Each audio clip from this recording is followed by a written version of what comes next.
Women's Wrestling Talk, the #1 women's wrestling network on the planet.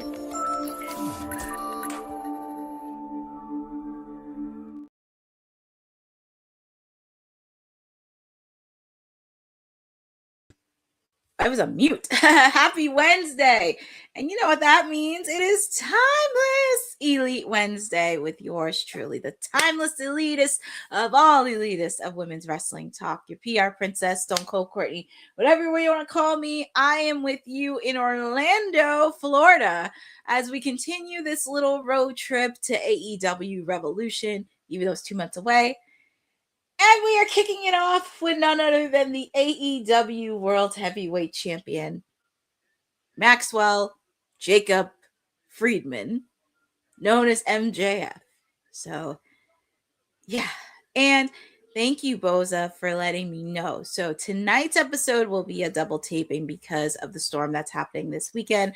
I know over in the East Coast, we're supposed to be getting hit badly with snow. So I'm very happy that Orlando's getting a double dose of AEW Dynamite and Collision. And let's see what MJF has to say to Tony Schiavone.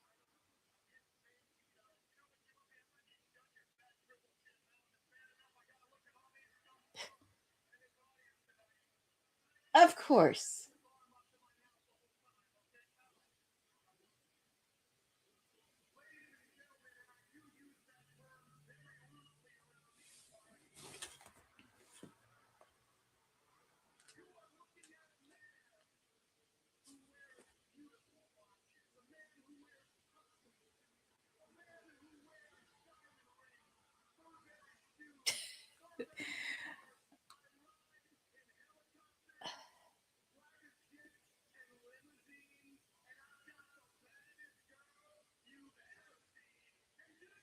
It's funny he mentioned marrying the baddest girl you've ever seen.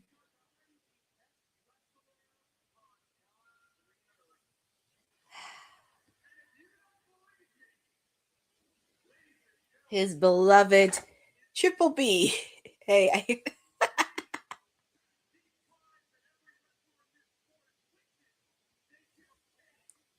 hold on for 1 second. Let me see if I can turn up my TV just a little bit.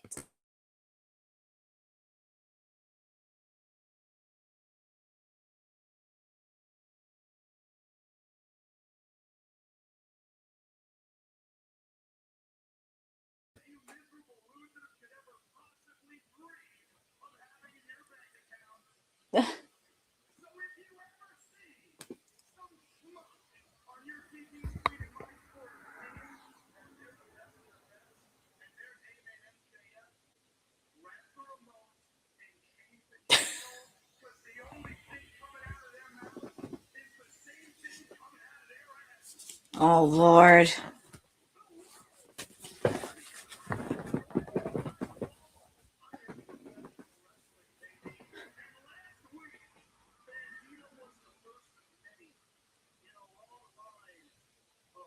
And it was a good match, too, by the way. Him versus Vandino had a really good match.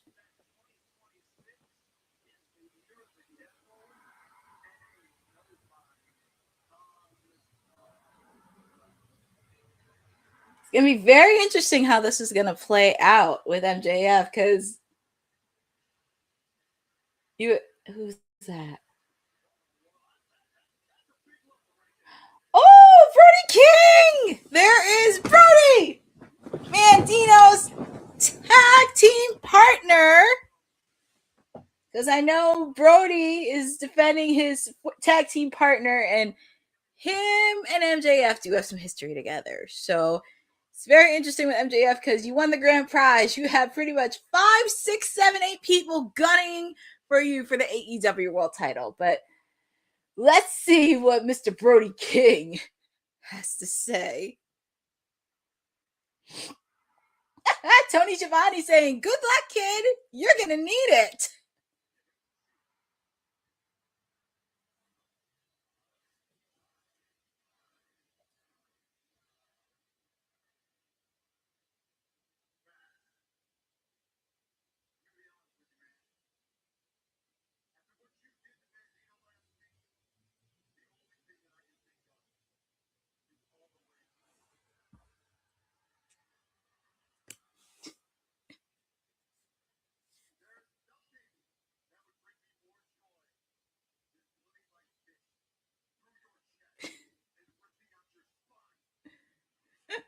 Brody.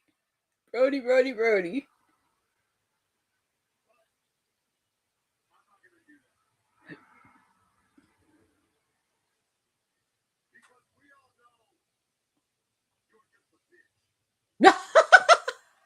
I guess Brody had the exact language that everybody thinks of MJF.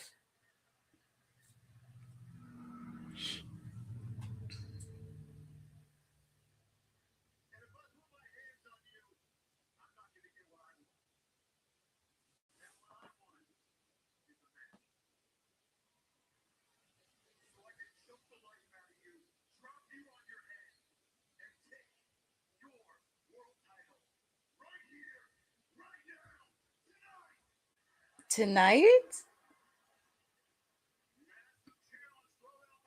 Ooh, that was a massive challenge from Brody. Tonight?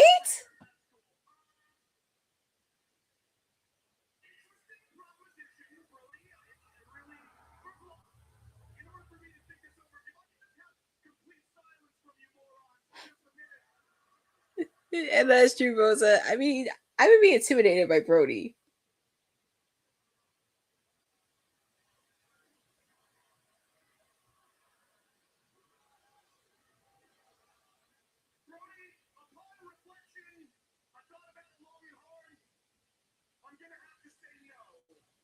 Of course he would say no.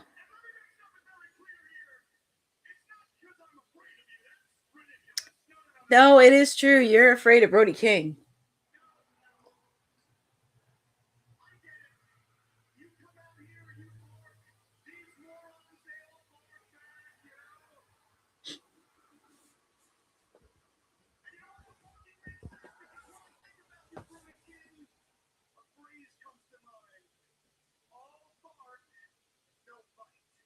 Mm-mm-mm.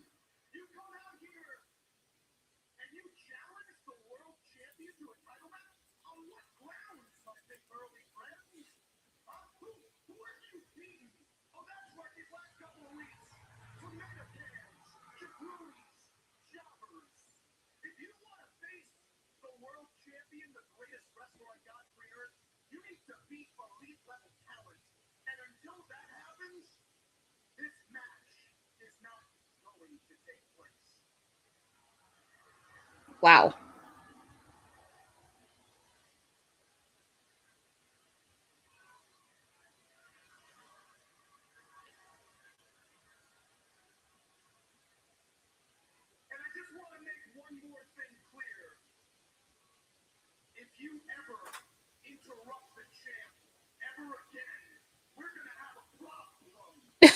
Does he know that Brody could take him out just like that?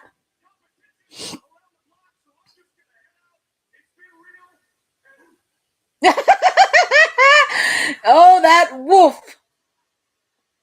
He is scared of Brody.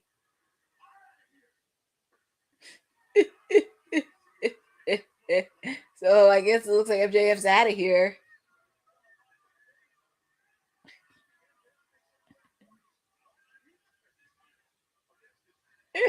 Brody looked like he had to pick a strap.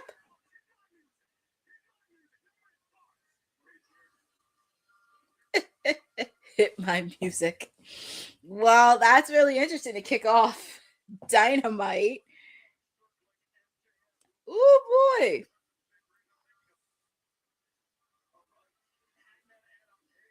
Oh, and also that was West Side Gun in Orlando, sitting in the audience. It did look like West Side Gun for a bit. Oh man.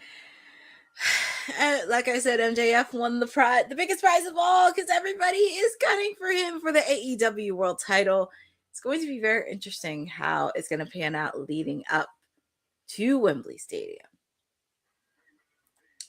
And also, they're showing highlights from Maximum Carnage in Phoenix last weekend, where, as I mentioned during our preview, and also, yes, Eddie Foster, I can't believe it. Looking at the chat, because with MJF, so much happened in the chat. So shout out to Eddie Foster, shout out to Jordan from Canada, shout out to Boza for being on here. And yes, Taz is back. So happy to see him back, especially after taking some time off to take care of some health issues. Always, always love seeing him back. Also, as I mentioned, we do have new AEW Trios champions from Maximum Carnage this past weekend. Hangman Adam Page and Jet Speed, and they are talking with the one and only Renee Paquette.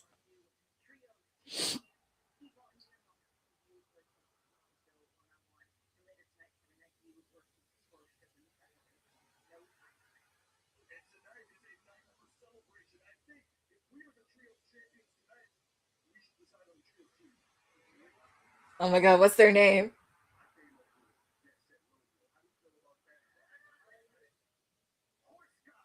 Horse.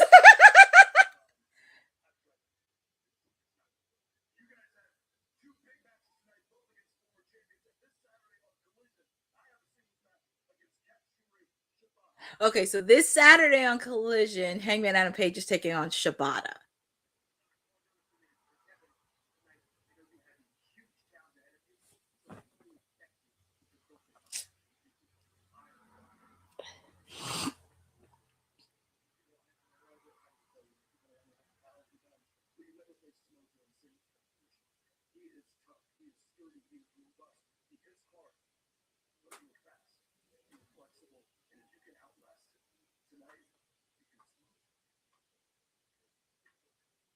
It's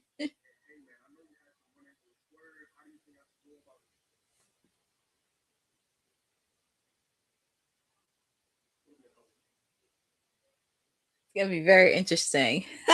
So yeah, we got some big matches. Speedball taking out Samoa Joe. Kevin Knight taking on Swerve Strickland. And it's not taking too long because Samoa Joe's coming out. Of course, he's irate. He's pissed off, but it's going to be a big match with him versus Speedball. So outside of those two, and it has mentioned this Saturday, Hangman Adam Page will be facing off against Kazuchika Shibata this weekend. We're also going to have later on the show, we're going to have Kenny Omega taking on Josh Alexander. Kenny Omega says if he wants to reclaim the AEW World title, he's going to have to get some wins against some heavy players. So Kenny Omega is going to start tonight. We also have a street fight between members of the Don Callis family, Hechicero, Lance Archer, and Rocky Romero taking on the Death Riders, with the reigning Continental Champion John Moxley, Daniel Garcia, and that little runt Wheeler Yuta. We're going to have the Timeless Love Bombs taking on Megan Bayne and Penelope Ford. We're also going to have FTR right before their big match against the Don Callis family next week.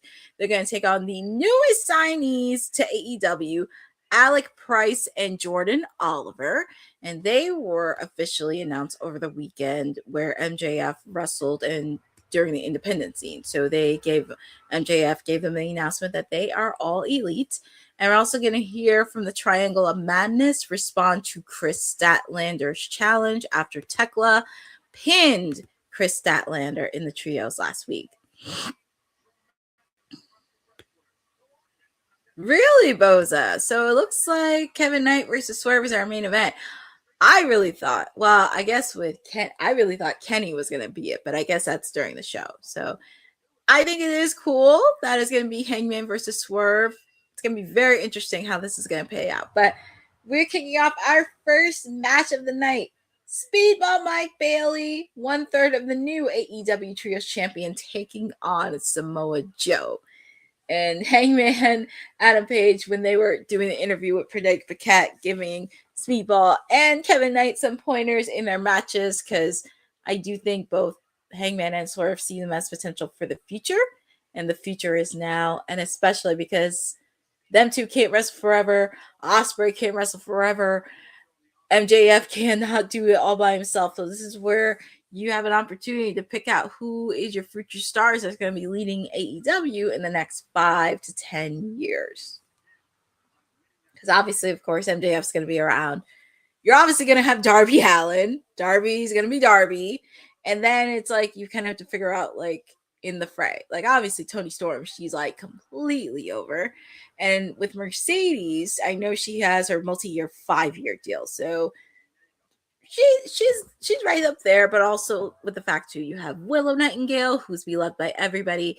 I just kind of need to see them it up with Kris Statlander, because she is the AEW Women's Champion, and I would like to see her at the forefront. Nothing against Willow, but it's like I'm going to be pushing, saying she needs to be at the forefront, being the AEW Women's Champion. The same way that Toni carried the title, even when Jamie Hayter was Women's Champion, and even with a few others. So, and even when Mercedes was TBS Champion, I really kind of need to see her being at that forefront. But here we go, going back to this match. Speedball Mike Bailey, Samoa Joe. I know Speedball is trying to use his quickness and his legs, but it's going to be tough to take out the big, dangerous, and vicious Samoa Joe. So Speedball is going to be using all of his kicks, his high moves, anything that really goes on the fly. But feel free to put in the chat on who you guys got winning this match. Do you have Samoa Joe, or do you have Speedball Mike Bailey winning this match? Yeah, I could tell Samoa Joe is irate from. I would be irate too if I lost my trios belts from over the weekend. Oh, and Samoa Joe has that chair. Well, I don't know what's he going to do with that chair. I think at this point he doesn't care if he gets disqualified or not. Oof. What's Samoa Joe doing?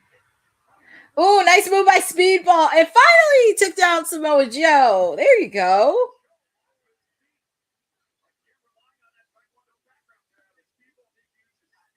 Yeah, that's what I'm saying. You got to use his speed, his Taekwondo background. And yes, Jordan from Canada. Speedball Bailey's a great hire. And he does stuff like this. That's why he's got the people going.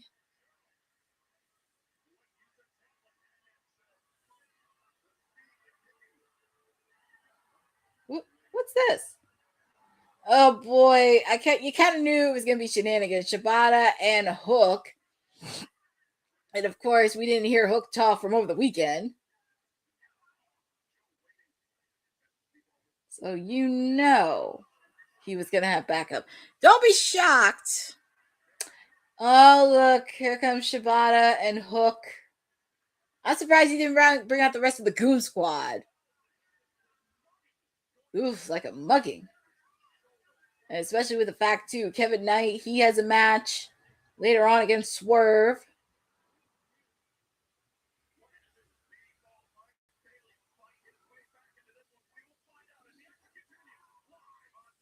Yeah, Bosa, that's what I would say. I'm surprised the Goons, like the Dojo Goons weren't. That's going to be their name, the Dojo Goons. And you kind of knew Hook and Shibata aren't there. But this is in picture-in-picture, but the match is still going. If you are joining with me, you're joining with a kickoff match between Samoa Joe taking on Speedball Mike Bailey. Obviously, of course, you have to deal with shenanigans from the Ops, Shibata, and Hook. If you can tell, Powerhouse Hobbs is not there, with the fact that his contract did expire last Wednesday. But allegedly, there's been reports floating around with WWE. Don't know if it's true or not. I mean, I'm just kind of going to take it with a grain of salt and just go with it. I mean, if he stays at AEW, great. If he goes to WWE, that's fine too. So we shall see where Mr. Hobbs goes, because he's definitely there for success. But yeah, it looks like this match, Samoa Joe's been getting an upper hand on Speedball Mike Bailey. So this is going to be a tough call. And yes, Jordan, I'm very excited for Kevin Knight and Swerve versus Swerve, especially after what Swerve said last week in the post interview.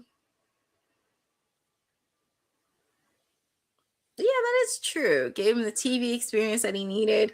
It's really a good place. It always is. There is some good and bad when it comes to the wrestling, and feel free to check out the episode of WWT Live earlier today because we had a very interesting discussion and talking about the presence of women's wrestling. Because even though women's wrestling is now starting to appear more, it is heavily dominated by the guys.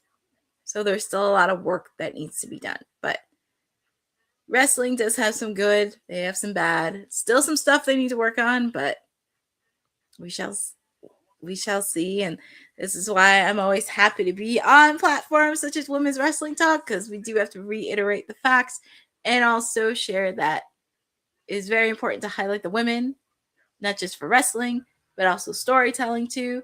And that's why I'm here to share with all of you, and especially give constructive criticism to wrestling promotions everywhere, including AEW, because I know people point out the obvious, but I'm still holding out hope that they're going to have a women's main event of pay-per-view.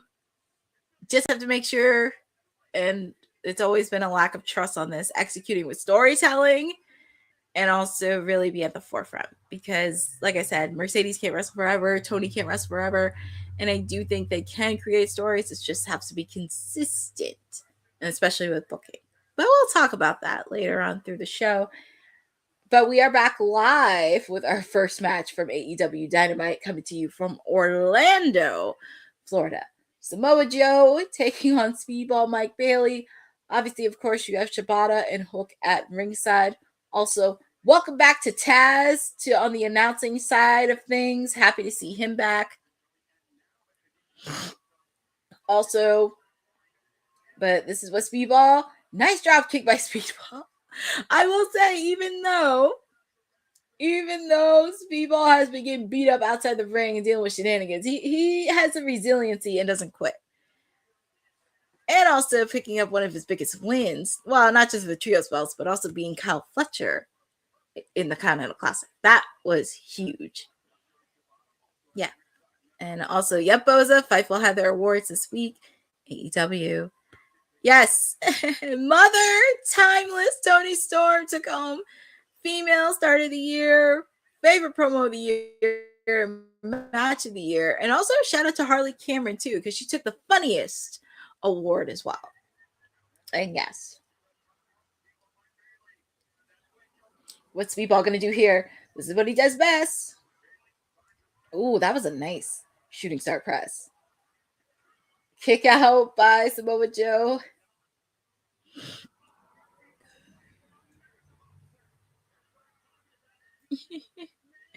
But I hope everybody's having a good Wednesday to their hump week. I hope you guys are having a wonderful new year so far. And feel free to put in the chat on what you guys accomplished so far, or what are you planning to accomplish in the next couple weeks? Because we got a lot of stuff happening. And plus, it's our third official week into the new year of 2026. Oh, so they're showing like the next couple of cities that Dynamite and Collision will be. So February, they're taking a trip to the West Coast. They're going to be in Vegas. They're going to be in California for a couple weeks. Ooh, his knee, Speedball. And oh, look, Shibata. Oh, boy. I know, crazy. It's like, damn you, Shibata. You just, it's like him and Hook are sticking their nose where it doesn't belong. And it's kind of like,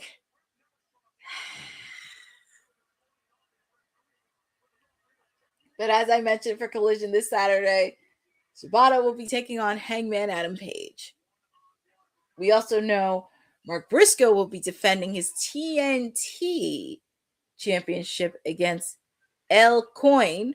That's like the evil version of Hologram for the TNT title this weekend. And also Roderick Strong will be getting an opportunity for the CMLL World Heavyweight Championship against Claudio Castagnoli. Few matches have been announced this weekend. So I I know I'm watching Speedball and Samoa Joe, but I do want to quick thing regarding Roddy's backstage interview with Lexi Nair. And I know Orange Cassidy's trying to be a cheap player, trying to give him a high five, and Roddy, he's just like, no, I'm not a part of the conglomeration. I think he does care about the conglomeration. He does look a little bit out of place, but I think he's gonna need a conglomeration more than they're gonna need him. So I do think Roddy needs the conglomeration. He just doesn't want to admit it. Yes, but has to get that. Yeah, he's like that annoying little neighbor and guest star that kind of doesn't want to be there. But I know deep down he wants to be a part of the conglomeration. It's just like, you gotta let bygones be bygones. Orange Cassidy. I know, what was that? It's not a real sitcom. They could make money. They could make so much money off of that. They could do it on their social channels. That would be insanity if they start to do that. That would just be amazing. But going back to this match, Speedball Mike Bailey and Samoa Joe. It looks like Samoa Joe is trying to taunt with Speedball, and obviously, of course, you're dealing with Hook, you're dealing with Shibata outside the ring, so this is actually hard to do. But like Boza said, this is a good opener to start off, and it looks like Samoa Joe put in a submission hold, and Hook and Shibata are trying to make him tap out. Oh boy. And Mike Speedball got his hand on the ropes. Obviously, of course, Hook and Shibata are irate. Oh boy. Well, I think if Speedball can last that long against Kyle Fletcher during the Continental Classic, I think he should be okay.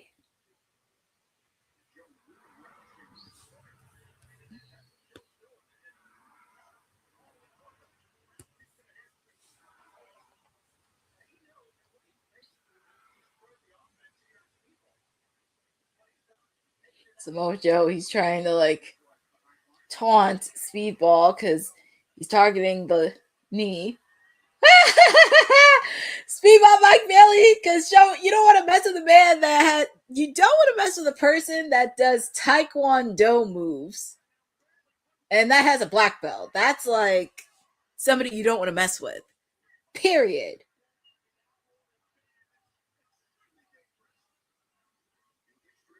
He had those legs of, I don't want to say steel, but lethal legs. Lethal legs of death. Quick kick out by Samoa Joe.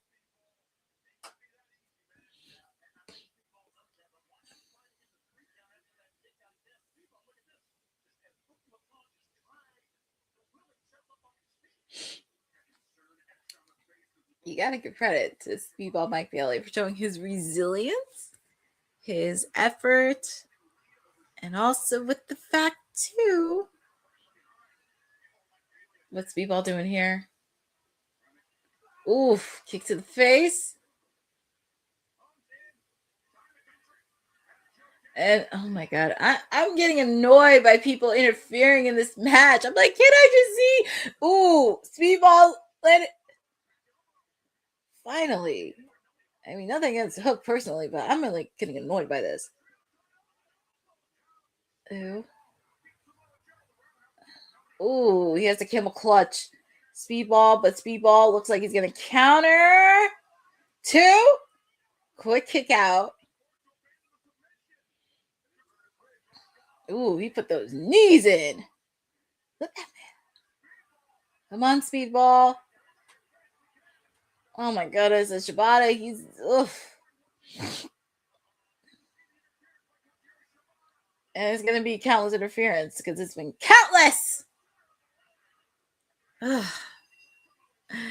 I know, it does take away from it. It's getting repetitive, but your winner of this match is Samoa Joe. Unfortunately, he had help outside the ring.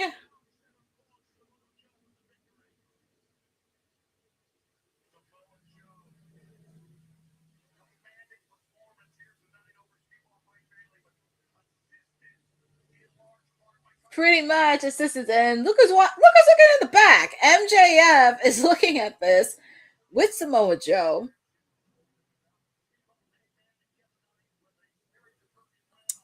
MJF's looking in the back because he knows almost everybody's gunning for him.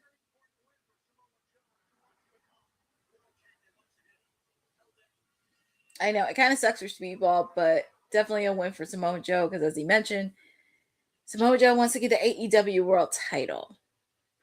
It's a lot of hurdles getting through.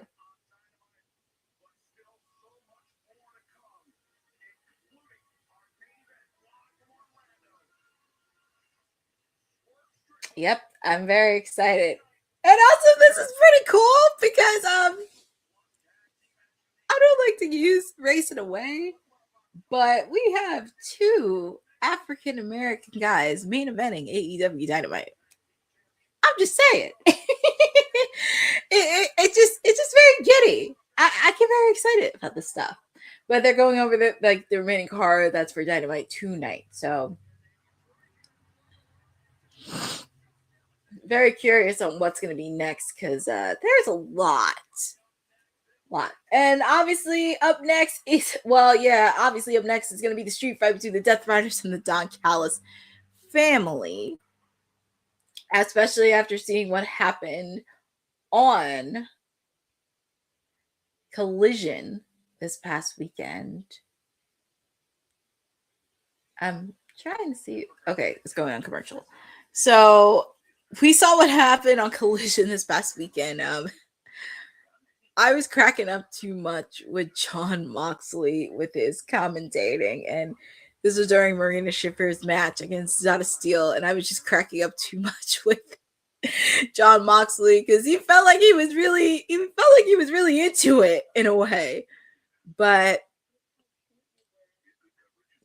yeah, Boza, Marina Shafir, and Don Callis will be at ringside. So we shall see on that. Death Riders taking on the Don Callis family. I feel like and I said it many times, I feel like almost everybody wants to face off against the Don Callis family. It's like a free for all with the Don Callis family. But it's going to be very interesting how this is going to play out. I'm very curious on who's going to be the next person that will challenge Jon Moxley for that Continental Championship because he's already faced up. He's faced off against Josh Alexander. He faced off against Shelton Benjamin.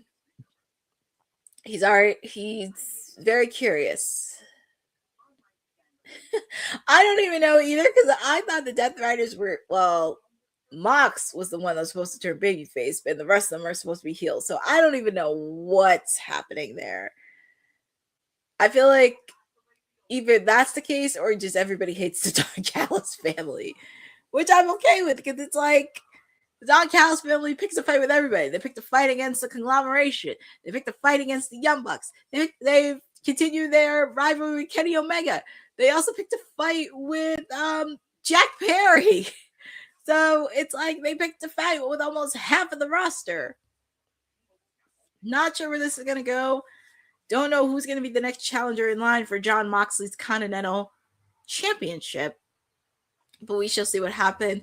Obviously, of course, we know Darby Allin got the victory over Pac.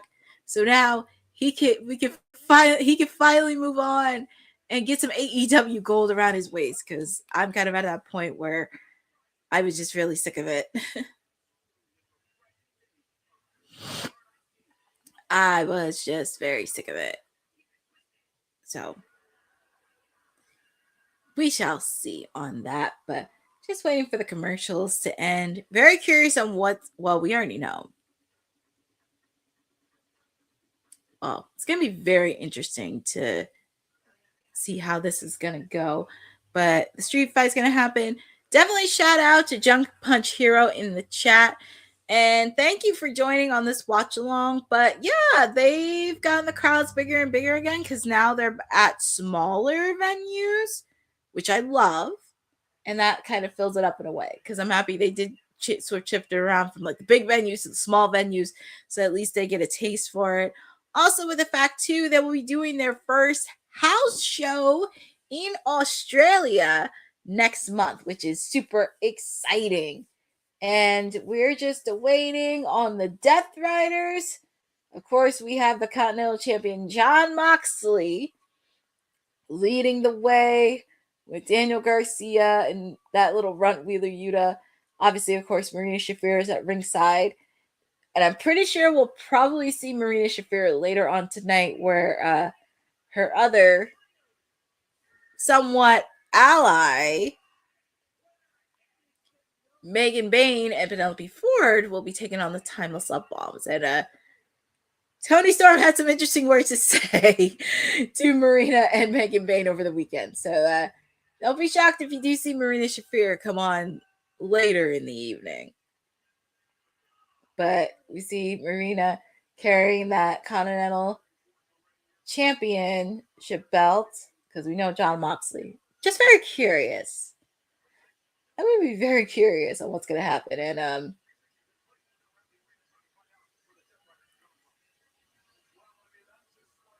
oh Lord, so it looks like Don Callis is going to be doing commentary. Oh Lord, that creep, Don Callis. Well, Don Callis, Jon Moxley is a lunatic, but we will never forget the fact that Jon Moxley had the balls to do something that not many people were able to do. Crack your skull open and give you that mark on your little peanut forehead. Yeah, Boza, I'm very curious on who's going to be Jon's first challenger in a story. Very curious on how this is going to go. But we have Hechicero, Lance Archer, and Rocky Romero, and they're not wasting no time. And pretty much this is a street fight. You guys know, no disqualifications, no countouts, anything goes. Feel free to put in the chat on who you guys got winning this thing. Do you have the Death Riders winning this, or do you have members of the Don Callis family? Oh boy.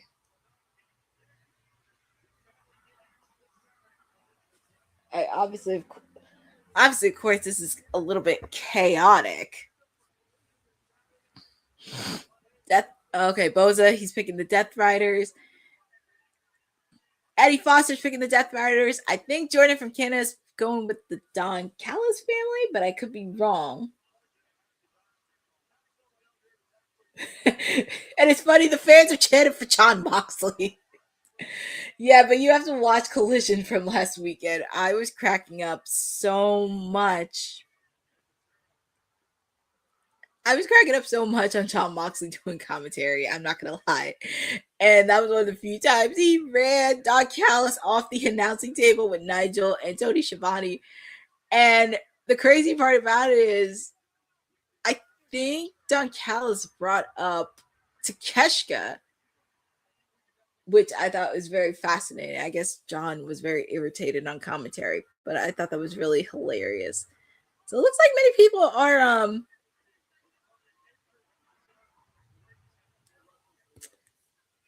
So yeah, a lot of people are very intrigued. A lot of people bring the Death Riders, but like I said, this is a street fight. Anything goes. Could be very interesting. Daniel Garcia putting in submission hold on to Hechicero. Jon Moxley pretty much doing what Jon Moxley does best. And Rocky Romero handling Wheeler Yuta.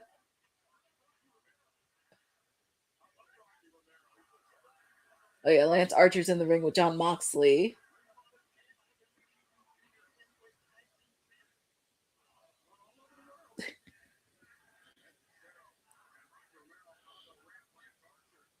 Okay, decision take place inside the ring. That makes a lot of sense.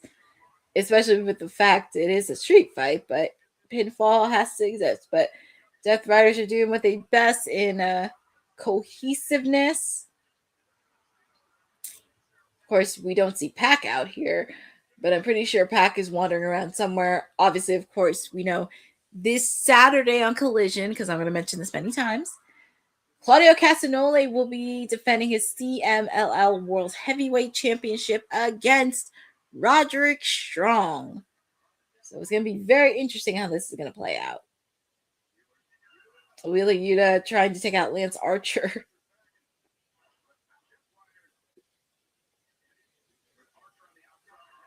Oh, Lance Archer. Lance Archer taking out the... Oh, Lance Archer drilled Wheeler Yuta onto the announcer's desk. I think that's one of the few times I applaud Lance Archer. You're welcome. You're welcome, Lance Archer. Yes, Roddy. Yes. Yes, Junk Punch Hero. Daniel Garcia joined the Death Riders on the final week of AEW's residency in Philadelphia, where he took out Darby Allin. So, yeah, you missed a lot of interesting, good stuff. I think maybe it's something John probably saw in him. So, John does have an eye for looking at potential talent, especially if they're not being used. I mean, he was the reason Powerhouse Hobbs came to AEW. One of the reasons Marina Shafir is here, because he saw something in her that many people didn't. So we shall see in that. But it's on picture right now. The match is still going on live, and I'm not going to say I don't care who wins. It's a good match, but it's like, I guess I'll go with the Death Riders. I guess I'll go with them winning.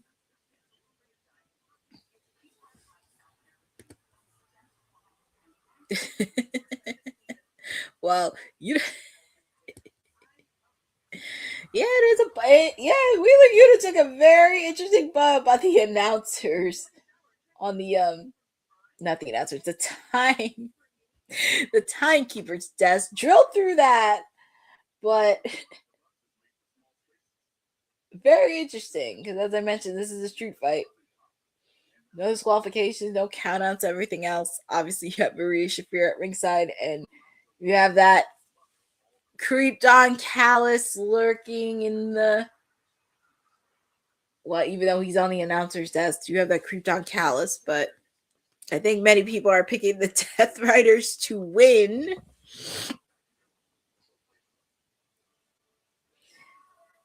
I think this may be way off, but I have a feeling this may segue. I have a feeling after this match, this could kind of segue into Josh Alexander versus Kenny Omega, since technically Josh Alexander is part of the Don Callis family. But I don't know how that would segue in it, but that's just my little guess at that. But yeah, it looks like members of the Don Callis family, Rocky Romero, Lance Archer, they're in the ring. Oof. Lance Archer biting John Moxley's face. Also, by the way, too, because before I forget, make sure to check out Renee Paquette's interview that she did today. She does a AEW close-up on all the superstars of the roster. But this one is very special because she had her own daughter on there. So I'm definitely planning to watch it later in the week. But definitely watch that. But we are back live from Orlando, Florida for AEW Dynamite.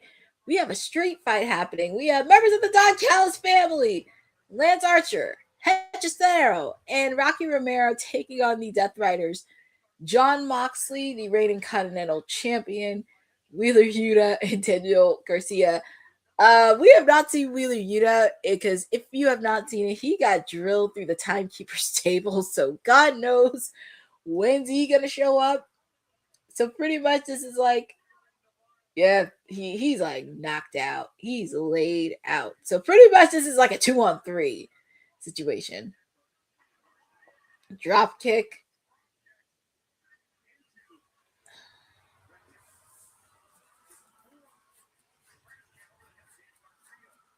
Boy. So John Criteria, you're picking the Death Riders. He said, oh boy. I'm not going to repeat what she said, Boza, but yeah, that's a thing. Look at John Moxley's like, it's 1-on-3. What do I? He's like, well, it's 1-on-3. I'm just going to beat them up all at the same time. And I guess that doesn't work either.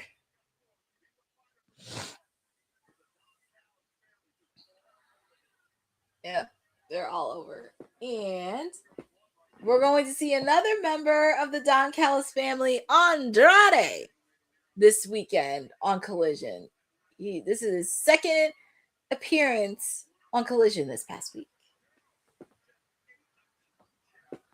Ooh, so we're going to have a father and son reuniting. Billy and Austin Gunn taking on Kyle Fletcher and Konosuke Takeshita in tag team action.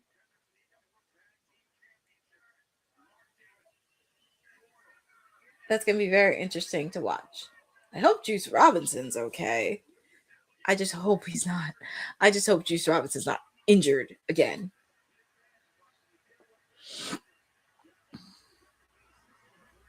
Oh, thank you for that, Boza. The challengers. Very curious on who they're going to face off against this weekend. And yeah, Boza, you're going to see Don Callis 3 times on Collision. Lance Archer bringing out the table.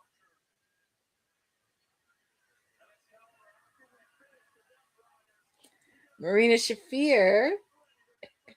I know Marina Shafir, she's an MMA fighter. She's a tough cookie, but you're going up against Lance Archer. Lance Archer is very scary.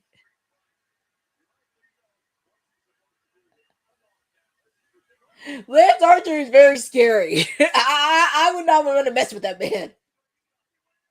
Oh man, she got him in a submission hold. There's a reason why John Moxley picked her. Because of stuff like this.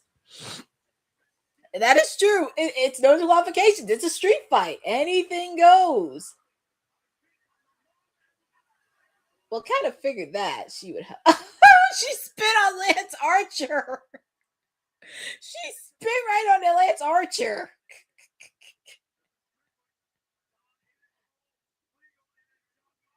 Ooh, John Moxley was about to get drilled to that table, but thank God for the save. And what's Lance Archer doing?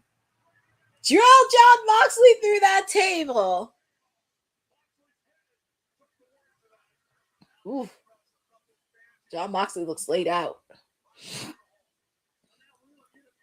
Well,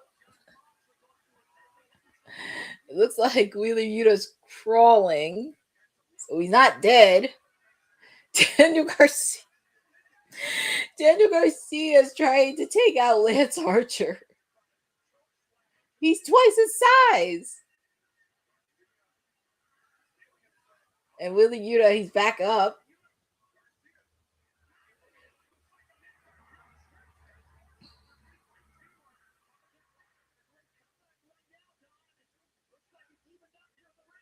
Yeah, pretty much. Finally, he's 3-on-3.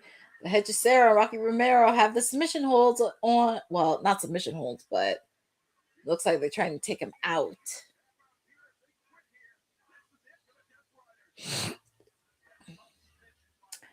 I'm just very curious on where this is going to go with the Death Riders. Very curious.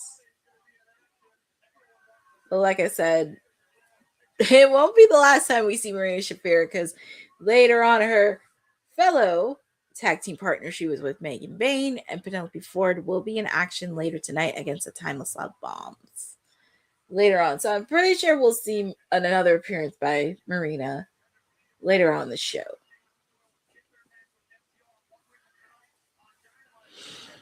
Yeah, that would be interesting because we do have a snowstorm happening this weekend. Oh, so a quick update regarding next week on Dynamite. It will be Mark Briscoe taking on the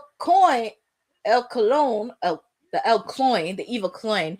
It will be next Wednesday on Dynamite for the TNT Championship. So, surprise, surprise, we're getting a first glimpse of the TNT Championship on Dynamite. And oh Lord, we got barbed wire and broken glass. It's going to be very interesting who's going to taste it.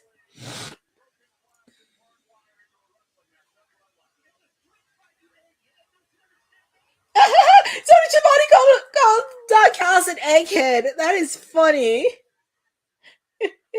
Well, it looks like Rocky Romero trying to put a submission on Jon Moxley, but that's not going to help. And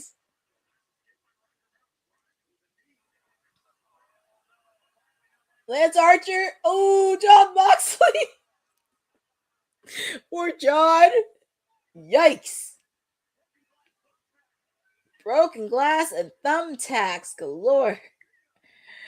I'm pretty sure Renee's used to this, and she's probably looking in the back like, John. Typical John. Cannonball by Lance Archer onto Daniel Garcia and Wheeler Yuta.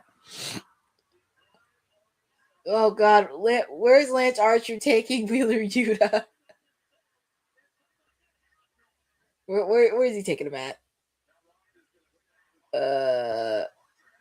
What's he gonna do here? Oh, and look, there's Pac. Well, there's Pac with a crutch. Oh yeah, because he did get hurt. Oh yeah, from that dip. Oh yeah, from that ankle from Darby Allin.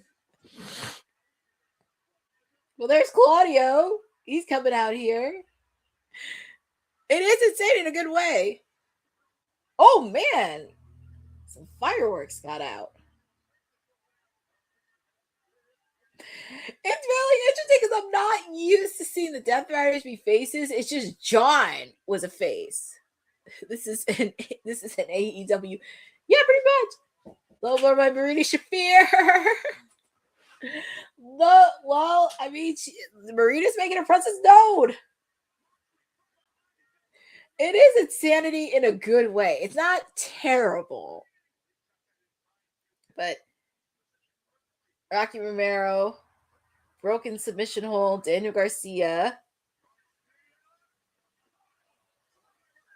pile driver, pin Rocky for God's sakes. And then put him on the submission hold. Oh man. That he has to be out after that stomp. So I guess the bell, it's over. I'm laughing at the fans on their feet. Now, your winners are the Death Riders. Jon Moxley confronting Don Callis. He's got a microphone.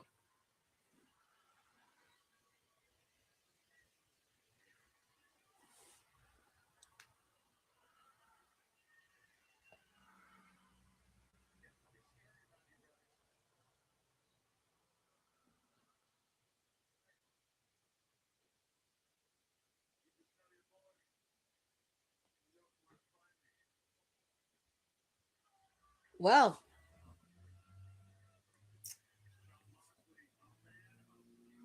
he still has those thumbtacks on the back.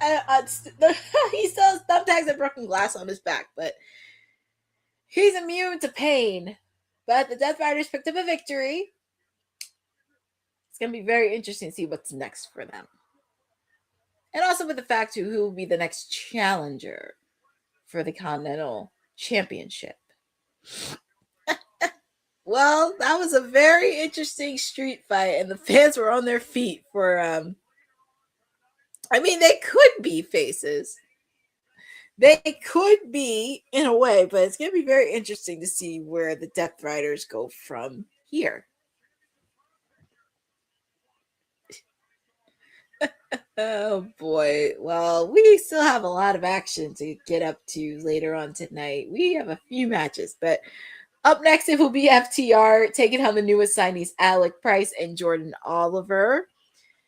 If you don't know who these guys are, you've seen them over the weekend in the independent scene, and MJF surprised them saying that they are all elite. They are going to AEW. So it's going to be very... Yep, Boza, that's correct. In GCW. It's going to be very interesting because this is their first official match on AEW television, and their match going up against the reigning AEW Tag Team Champions FTR, who have a big match next week against the Don Callis families, Mark Davis and Jake Doyle, formerly known as Jake something from TNA, but who's counting? It's going to be very interesting to see. Obviously, of course, you're going to have that little weasel Stokely at ringside, but yeah, it's funny. And yes, Boza, they got a busy week because they not only have to be on AEW, you're good to see them on Ring of Honor tomorrow, taking on Action Andretti and Leo Rush. So those are going to be banger matches. It's going to be very interesting on how they're going to fit in the shifting of, this tag team division, because it's going to be very interesting to watch. But I do want to thank everybody for joining with me. And also, before I even go any further, because since it is commercial, we're going to be on a little bit of commercial because we do have a new initiative that's happening on Women's Wrestling Talk, and that is the Women's Wrestling Archive. Women's wrestling didn't just show up yesterday in glitter boots. We've been here the entire time, body slamming through history. The Women's Wrestling Archive launches January 1st, 2026, and it's going to pave the way for all women's wrestling. Because if we don't document it, a man might say he did it first. This has been a passion project for a very long time. Head over to the womenswrestlingarchive.com to donate $1, $5, or whatever you can. It all goes a long way. Let's give these women the spotlight that they've always deserved. Her story belongs in history. Help us preserve it today. Join us at womenswrestlingarchive.com. Support the archive. Support women's wrestling. Donate today. Support all things with the Women's Wrestling Archive. Every support helps. $1, $2, $3, even $20. Every support helps because we want to keep women's wrestling alive and well. And so happy to be with all of you at this stage because it has been fun. And it's almost 9 o'clock. We're almost at the final hour, but we still have a lot of action to go to because, it's going to be very interesting. Oh, and we're going to hear from the Triangle of Madness.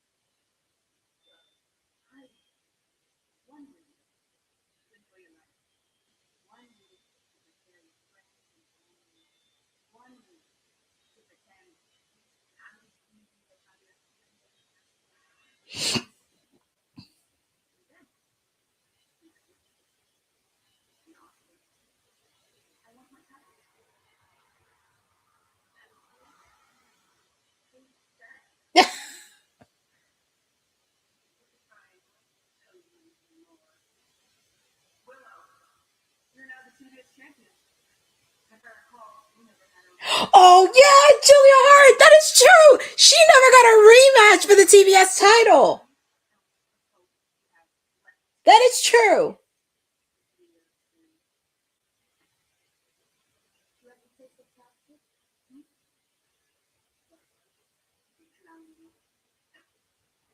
Woo!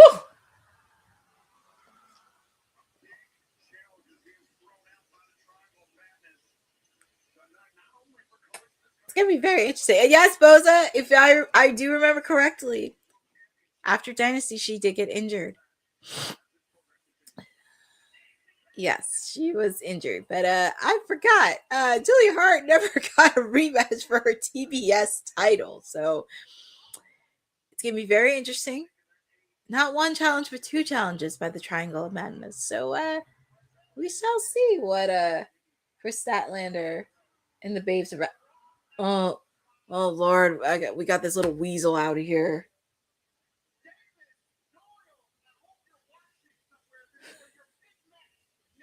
I'm laughing at Tony Schiavone's facial expression.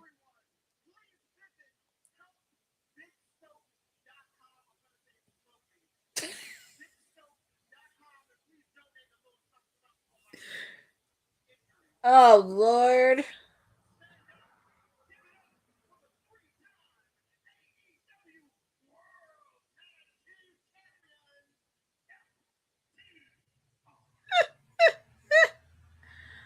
Well,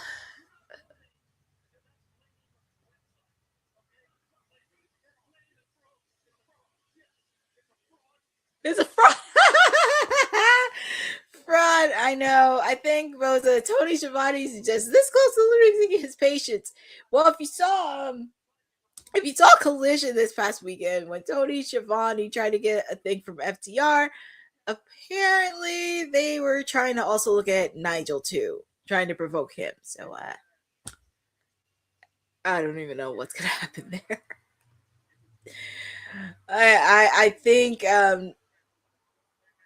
I think with Nigel, the only way you could get him back in the ring is if you put your hands on Tony Schiavone. That's it. That is pretty much it. That annoying weasel. I will say the pairing with him at FTR does make sense. But we do have some tag team action. We have the reigning AEW tag team champions, FTR.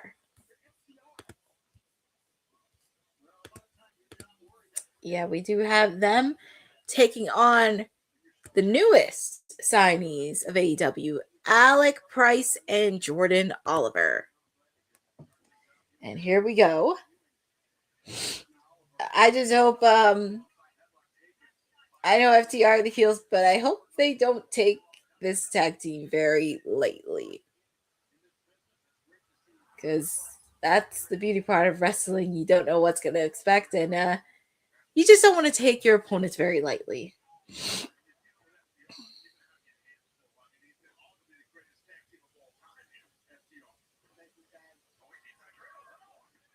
Quick kick out.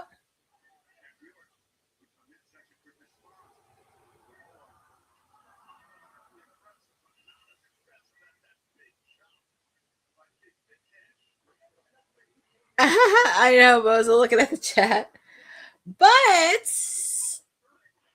yes, I do. But it's going to be very interesting on the direction. It's going to be very interesting on how they take the direction for the tag team divisions in AEW. Because obviously, of course, with FTR as champions, I mean, Edge and Christian would make a lot of sense for them to drop the belts. Ooh, that was a nice move. Nice move by the both of them. Nice move by Alec Price and Jordan Oliver. Oh my goodness. And it's crazy that their first match is against the reigning tag team champions. That is so crazy. Quick kick out.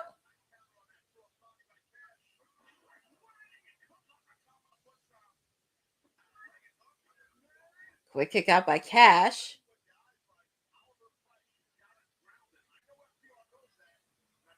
And thank you, Rosa. I'm very happy to spend AEW Dynamite with all of you, especially every Wednesday.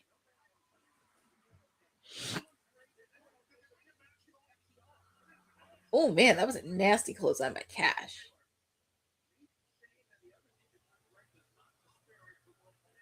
Well,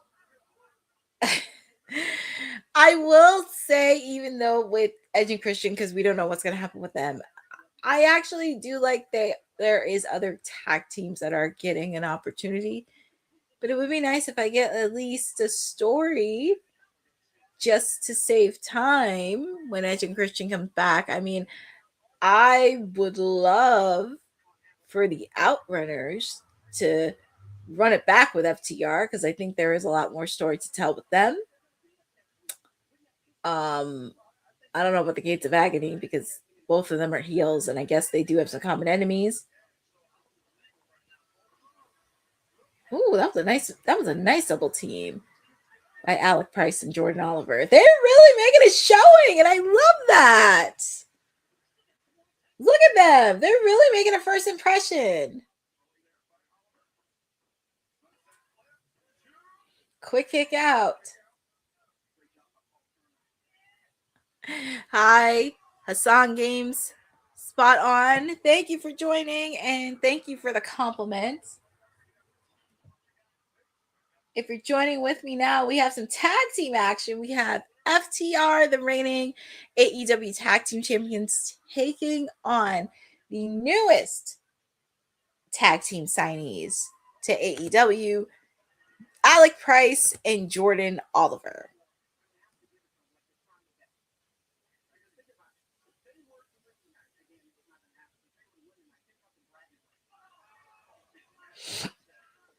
It's kind of crazy how, like, not many teams have wins over FTR. That's kind of insanity. And there's only been a few teams that have wins. Ooh. Quick kick out. It's very crazy. There's a few teams that have wins over FTR. Obviously, you have the Young Bucks that have a win. Brodino. Also, for my camp, my guys, Caster and Bowens have a win over FTR.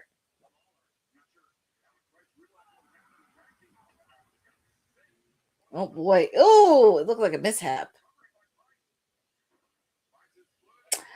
Shatter Machine. That has to be it. 3. But your winners of this match is FTR. And obviously, of course, next week they got their tag team title match with the Don Callis families, Jake Doyle and Mark Davis. Will you leave Tony Schiavone alone, you little weasel?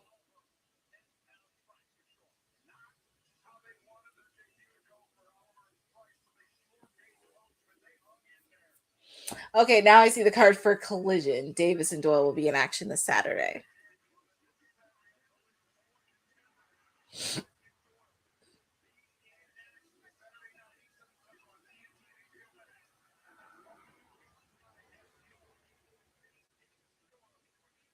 Well, that was an interesting match, but yeah, the little weasels gloating with the tag team. But yes, as I mentioned, next week, it was supposed to be this Saturday, but they shifted to next week. Mark Briscoe taking on Clone, the evil clone for Hologram, for the TNT Championship.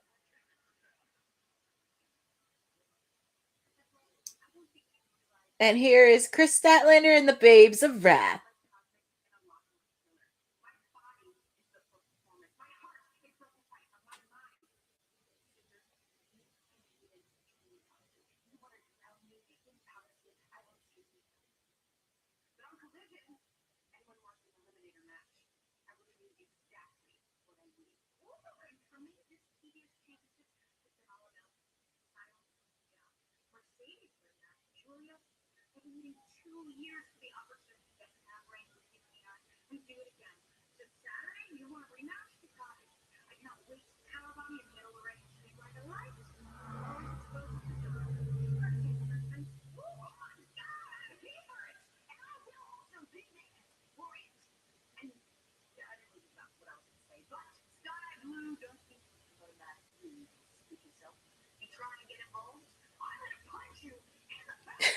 The camera.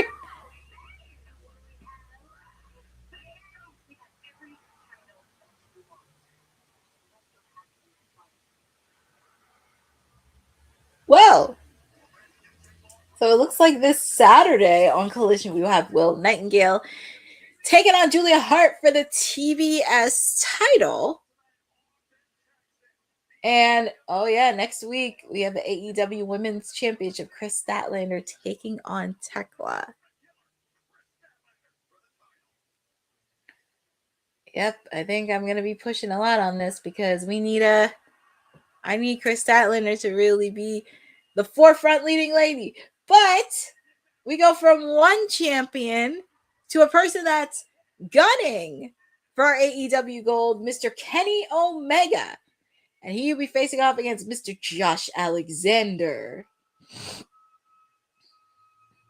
I feel like anytime Kenny comes out, there's always like this aura of fans that just go crazy whenever Kenny Omega comes out. It's just like so cool to watch.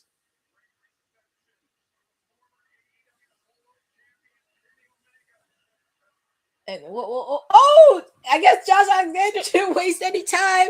And of course, we do have that little creep, Don Callis. Oh boy. Oh boy. Look at that creep. Well, the referee hasn't rung the bell, so pretty much he can get involved. And they want to make sure Kenny Omega doesn't get grasp of the AEW World title.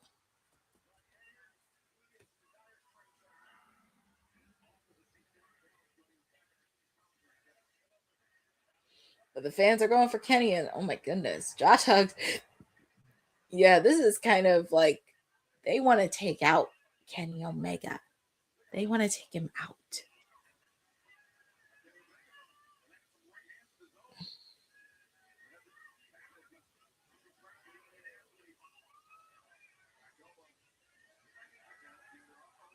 Oh, nice moves. Bozo, are you talking about the AEW the Continental Championship? Because I was like, I know the International Championship that's being held by Okada, which Okada is part of the Don Callis family. So I think you're talking about the Continental Championship.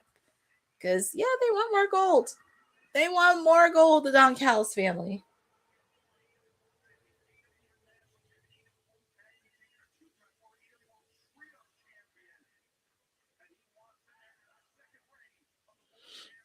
I know, it's crazy. It's okay, Boza. There's just so many titles out there. You don't even know what's what. But yeah, you're talking about the Continental Championship. Because I was like, Okada has the international one. But finally, the bell rung, and here we go. We have Josh Alexander taking on Kenny Omega. Of course, you have that creep Don Callis.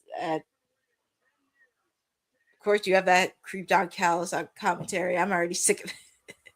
I'm already sick of Don Callis, but feel free to put in the chat on who you guys got winning. Do you have Kenny Omega or do you have Josh Alexander winning? And obviously, I just want to see Don Callis get punched in the face. That's all I want.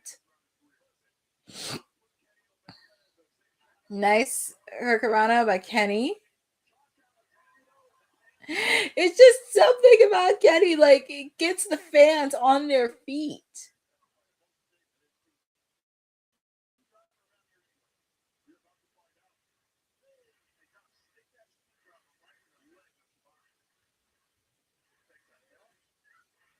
What's Kenny gonna do here? Oof, kick to the face. And the interesting part about this is they're both Canadians too. So it's nice that you have a Canadian versus Canadian. Ooh, that was a nasty, nasty bump Kenny Omega took. And it's right on, and he's feeling on the spot where he got hurt from last summer leading up to his match against Okada. Because if you remember from that contract signing, Okada hit where Kenny Omega recently had recovered from an injury and hit it, and blood came out of his mouth. So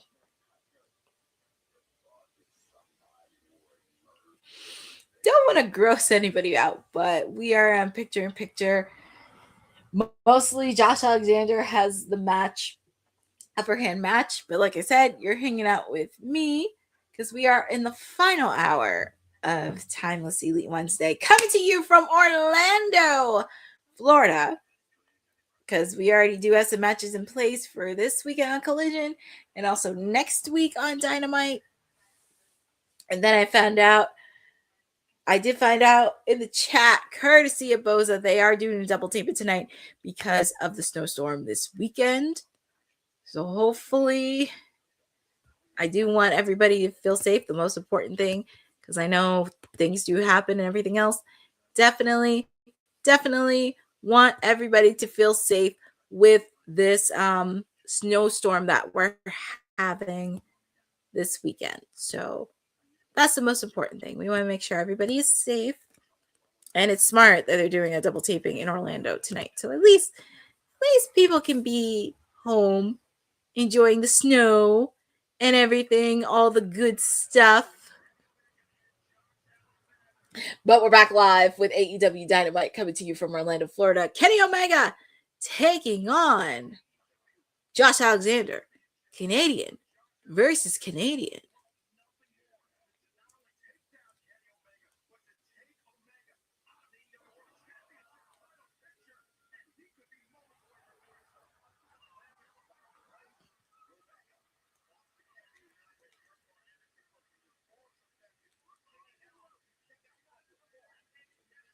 Oh boy. Well, Kenny Omega's holding on to his yeah, he's targeting his midsection right there.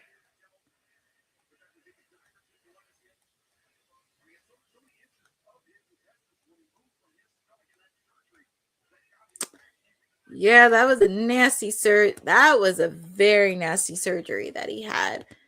Very, very nasty.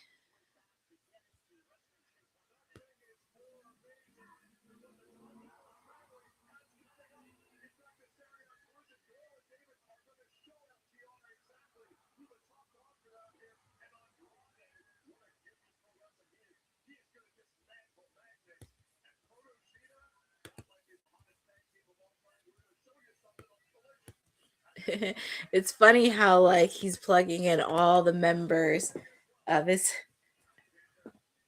all the members of his family. It's just really interesting because of course you have Kyle Fletcher and Takeshita because they have been a tag team for quite some time.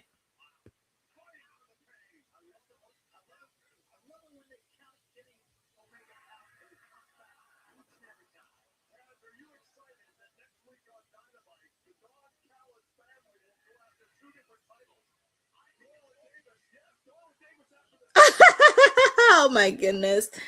Yeah, it's one of those things you have to.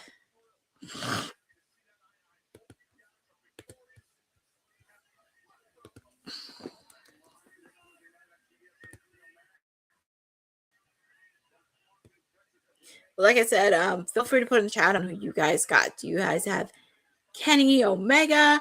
Do you have Josh Alexander getting the win? So much has happened.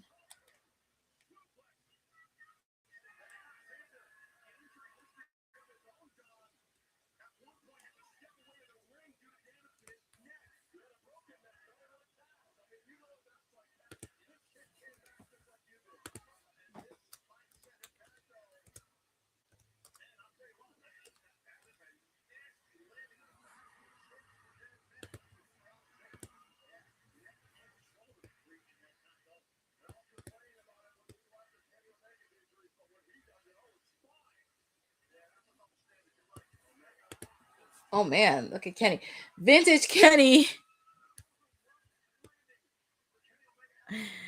Yeah, it looked like it was hurt because in fact half of it was concrete.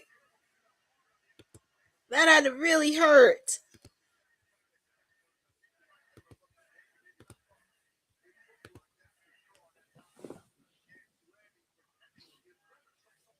I think I'm picking Kenny too.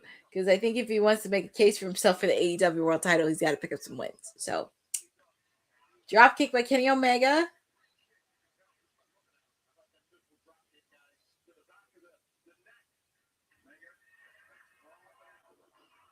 Oh, man. Kick out by Josh Alexander.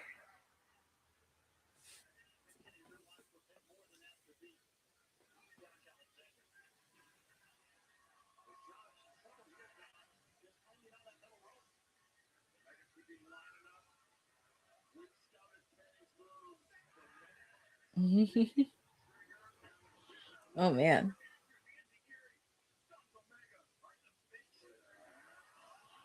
Oh, man. Both of them fell outside the ring. Oh, Lord. What is it? Even the referees looking at Don Callis saying, you better sit your little butt down and not interfere in this match.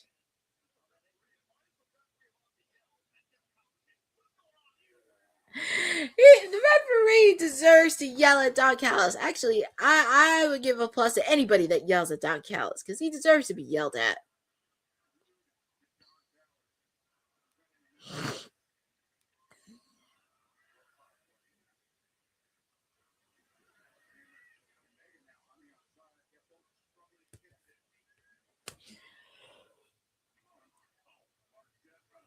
Ooh, both of them have blows.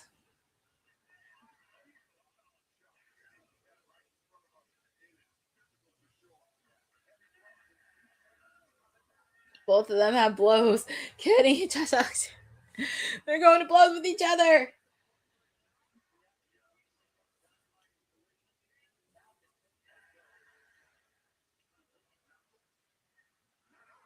Kenny's like, nah. They're just both going to blows with each other.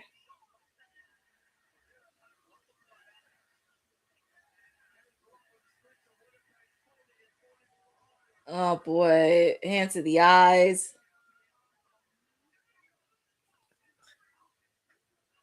Oh goodness, tasting announcer's table. Yeah, Don Callis better run. Yep, Jose, he did run. You better run. Get out of here. Oh, trust me, he's gonna get his ass kicked. He just doesn't know when. He's going to get his behind kicked. Good, get that creep out of here. Oh, Josh Alexander's putting the ankle up in Kenny Omega.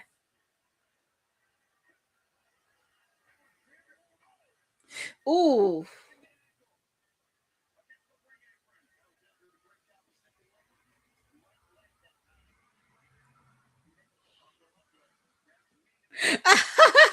Boza, I think you better tell that to the social team of AEW. Because that would be hilarious if they did do that on socials. I think they would get extra credit points if somebody could pull it off. That would be hilarious.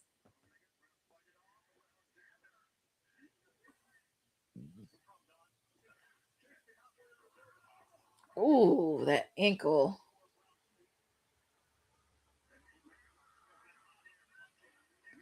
Oh man, Josh Alexander has been very impressive.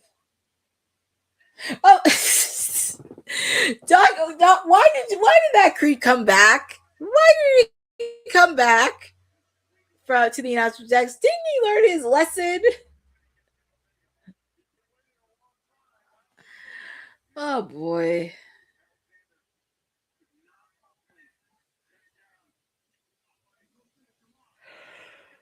Oh boy. Oh my God, Kenny.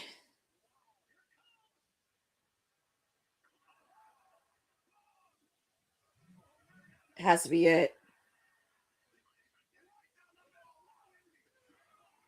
Quick kick out.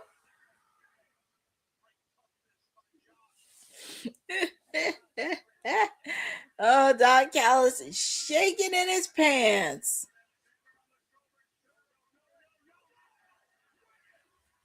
That has to be it. 3, your winner of this match, Kenny Omega. He's trying to make a case for himself to be AEW World Champion again, and Don Callis is in his way.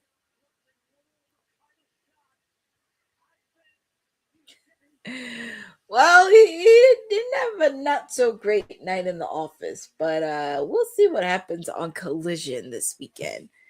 Because he's got some because members of the Don Callis family's got some big matches on Collision this weekend. Dynamite next week. We shall see what happens then. Look, MJF's in the back. He checked out Samoa Joe earlier tonight. Checked out Kenny Omega just now. Well, it's crazy. We got 2 more matches after this.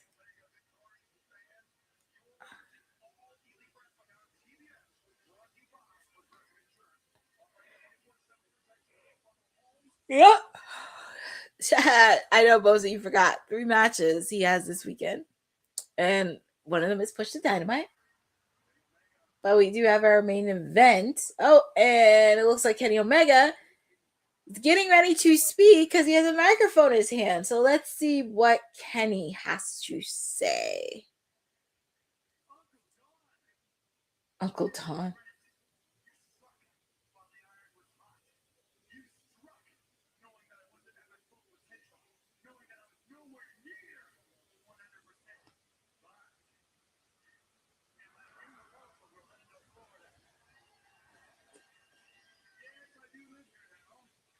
Kenny lives. Almost everybody lives in Florida.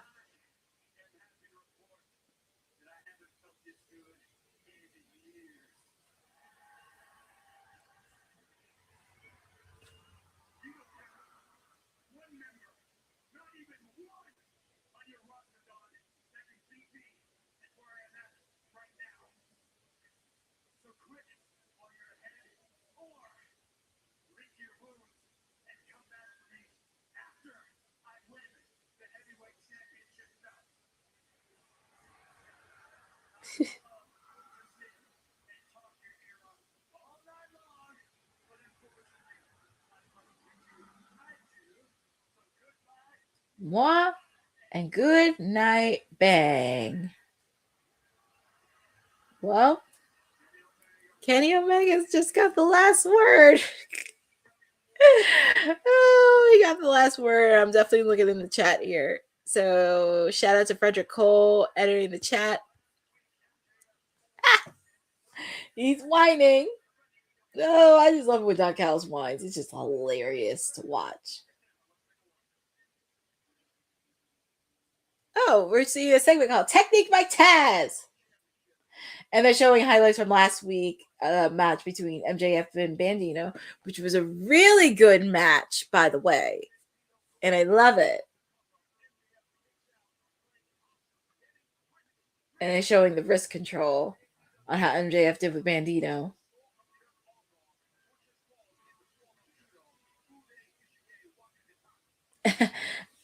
I love the meaning behind certain techniques within wrestling. It's actually very cool to watch.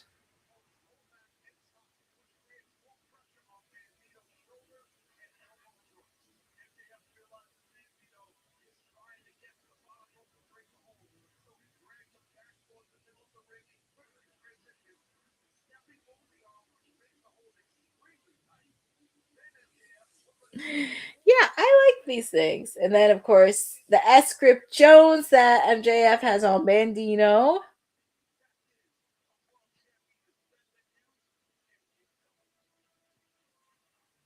Very interesting to watch. And Frederick, it's funny that you talked about the AMC debut on TNA. And you could check WWT Live last Friday because myself and Kane gave proper reviews for TNA's debut on AMC. It wasn't bad. There were some good points, but they just need to work on it, and especially because since it's been a while since they've done live production television. So hopefully they do good tomorrow. Just make sure TNA will be on AMC every Thursday. So hopefully you get to show them love, and I really want TNA to succeed. I know they do have a lot of things. They just need to figure out a lot of things and reset a few things to think about in their Knockouts division, what they want to do in their tag team division. I know with X division, I know Leon Slater's using a lot on WWE programming, but I would like to see Leon Slater back in the TNA realm and help out with the X division. Just seeing how that expands. The favorite team, the Timeless Love Bombs. I mean, come on. I can't miss Mother Timeless. By the way, the Timeless Love Bombs taking on Megan Bayne and the returning Penelope Ford. So it's nice to see Penelope her shoulder healed. So it's nice to see because we have some ladies in action. And then we have our main event. Kevin Knight taking on Swerve Strickland. So since it's on commercial right now, we're going to take a little bit of a quick break. So get your beverage, go to the restroom, get everything else you needed, because we got the ladies in action. So I will see you back here shortly.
Getting back into the swing of things because I gave myself a quick stretch and everything else.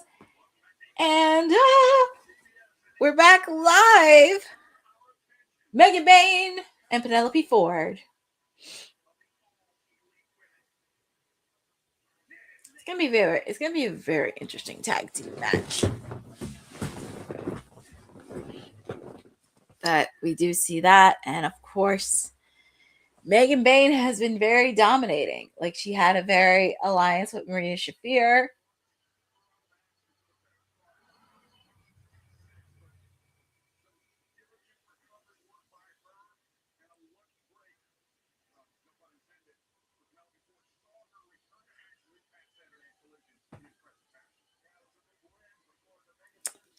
Definitely a big win by them over on Collision over the weekend. Yeah. But I'm very happy to see Penelope back regarding her elbow injury. I think I did say shoulder, but it was her elbow injury. So we're happy to see Penelope back in action. But of course, the timeless love bombs. Here's Luther. And look at that. I'm trying to think how they choreographed their dance, because I know the first time that they did it, it made me think of Smooth Criminal with the hats, but they look like so in sync together. Poor Luther.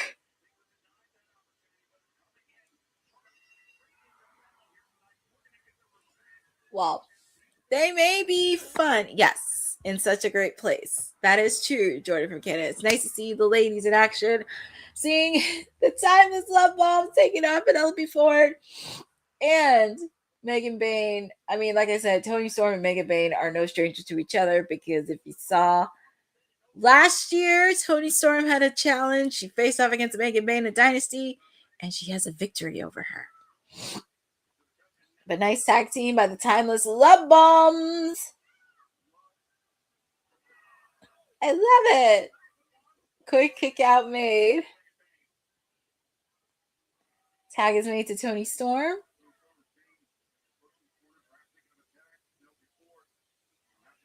And plus, this is great for Toni, because I'm happy she's in other. Oh, yes. Agreed. Mina is a very fantastic wrestler. And I actually met her at WrestleCon last summer. She's obviously the sweetest person you'll ever meet. And I thought she was more taller, but she's very short in a good way. But she's one of the most sweetest people that you'll ever meet. And I like that Toni Storm is involved in other storylines within the women's division, because she can take a break from the AEW women's title. She doesn't need the belts. She can just go ahead and do other things. Ugh. Yeah, Megan Bayne just destroyed Toni Storm. But that's okay, because Toni's a fighter. Toni is a fighter.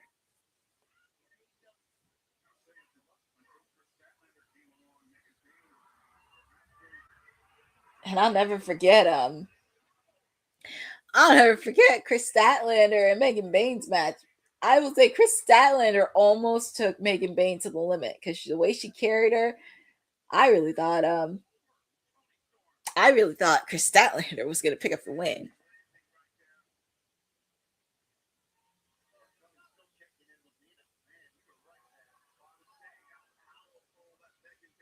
Yeah, Megan is powerful. Because look at the replay from Mina dropping. Ugh, I hope Mina's not hurt. But Mina's okay. She is okay. Oh man, she threw Penelope onto them.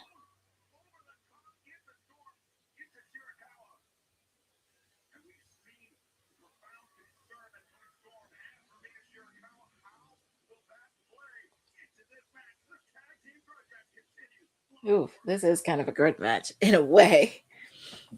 Yeah, she's tossing women like doesn't know what, but I'll never forget the match she had with Kris Statlander. Kris Statlander almost took her to the limit, and I really thought Stat was going to win. But I know they had to build momentum onto Megan Bayne.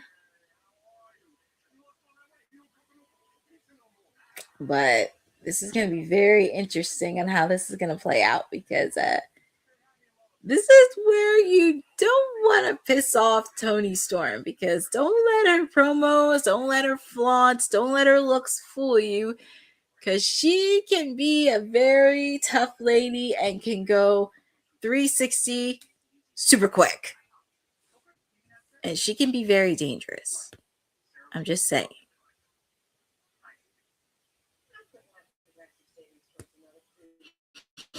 Yeah, they would have a good... Yes, agreed. They would definitely have a good rematch because the first time they met, Kris Statlander almost took Megan Bayne to the limit. And that was insanity.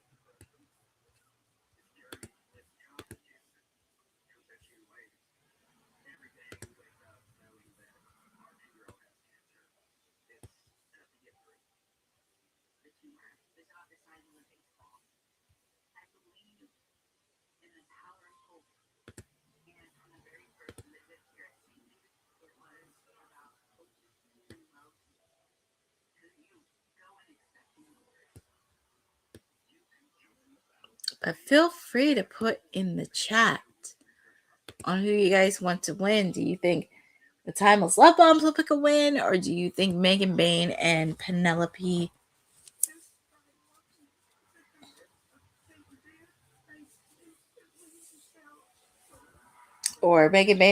Ford will pick up the win?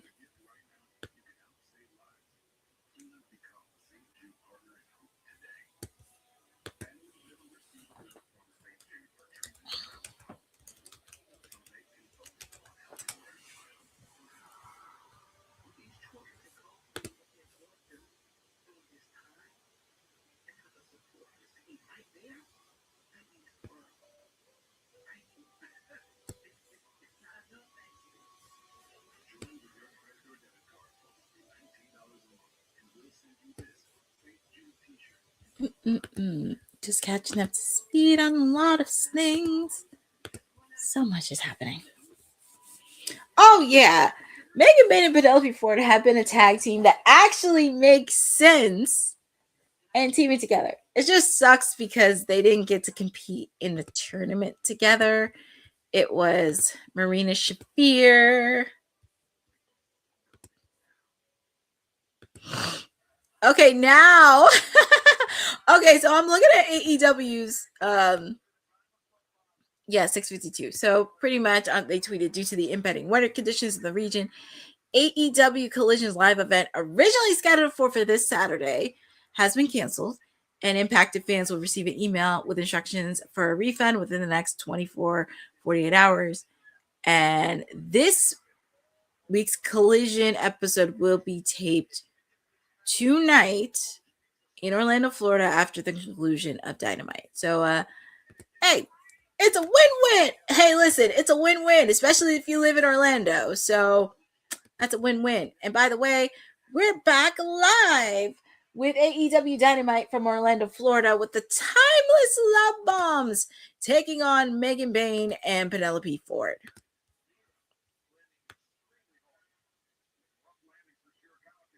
And I'm happy they gave a heads up on social because safety comes first. Safety comes first before anything else.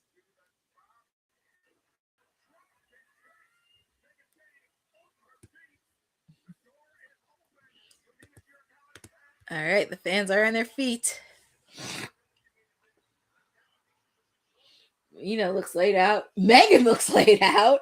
But the tag is made to Tony. Are they going to make the tag? Tag is made to Penelope. Tag is made to Tony. There's a reason why Toni Storm is a multi-time AEW Women's Champion. Like I said, I'm happy she is getting involved in other storylines within the women's division. And you need that. She is. She is an MVP. Because she'll take on anything. I'll be like, she will take on anything. That is my lady of the hour. She's the reason I got into AEW. If you know, you know. And this is way before she was timeless. And that's, miscalculation. They're making Bayne out. Oh, they got the hips. The thunder. Both hips. There you go. That's the one thing I love about the Timeless Love Bombs is they're very resilient. They are so resilient. I thought at least they would have a story with the Babes of Wrath, but I guess they wanted to shift forward to the Triangle of Madness. And also, like I said, it gets them involved in other storylines as well. So it's not,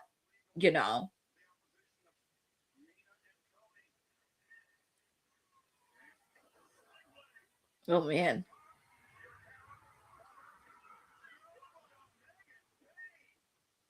She's a tough cookie, Megan Bayne. These two have met with each other from AEW Dynasty.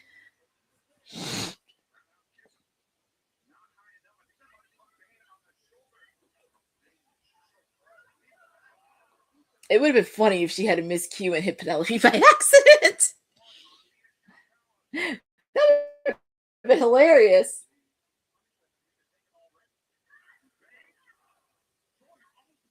Oh, man, he just threw. Oh, no. Tony made the save. I thought that match was over. But it's not. It's kind of crazy. Toni Storm's the only person that has a pinfall victory over Megan Bayne. That's crazy. DDT.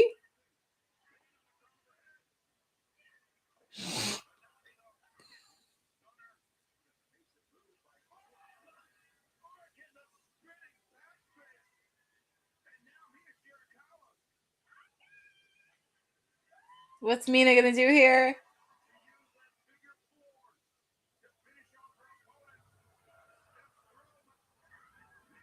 Oh man, Megan came out.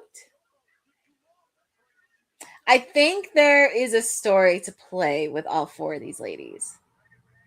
I think there is a lot of story to tell with all four of these ladies. And I don't want to think you want to make them lose too soon. But look, and there's Marina Shafir. And I said this too because earlier, and I said this too from earlier that she was going to interfere, especially after that street fight with John, and she's putting the submission on to Tony. I know. Yeah, I know. It ain't over between this.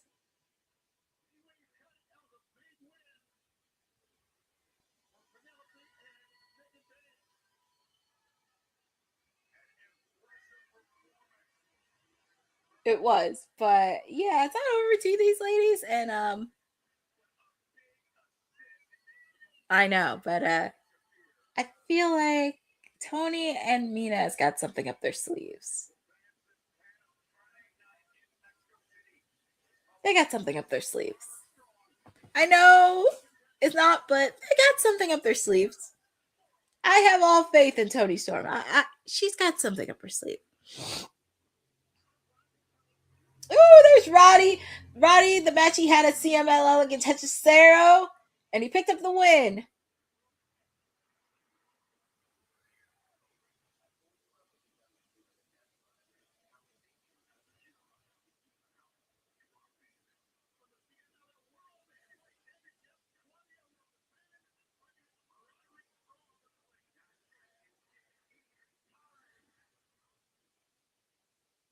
It's going to be very interesting how this plays out on Collision on Saturday. And it does look fire.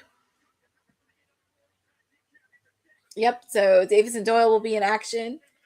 And I'm kind of envy Florida because after this, so Andrade will be in action this weekend. And we're going to have Takeshita and Kyle Fletcher taking on Billy and Austin Gunn. I'm hoping Juice is okay. Kris Statlander taking on Isla Dawn right before a match against Tekla. Obviously, we know Hangman Adam Page taking on Shibata. The TBS title, Willow Nightingale taking on Julia Hart. Next Wednesday, we have the TNT Championship. We'll also have the AEW World Tag Team Championship match. And we're going to have the AEW Women's Championship match. So we do have triple titles happening. But up next, we got our main event.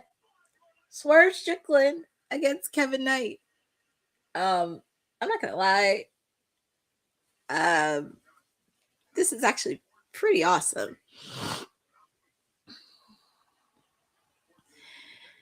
But it's very smart that, well, it's kind of crazy because Orlando's in for a treat because after Dynamite's over, they're shifting right to taping of Collision. And then they can go home. Because safety comes first. And they're going to have fun. I know, isn't that what I just said, Bosa? I said this happening earlier in the evening that I don't think we had two African-American men main eventing a Dynamite or a Collision. And that is crazy. I mean, wow. I'm very giddy about it. Kevin Knight, Swerve Strickland. I'm just super, super giddy about it. I'm not going to lie. I'm just a little giddy. So, super excited.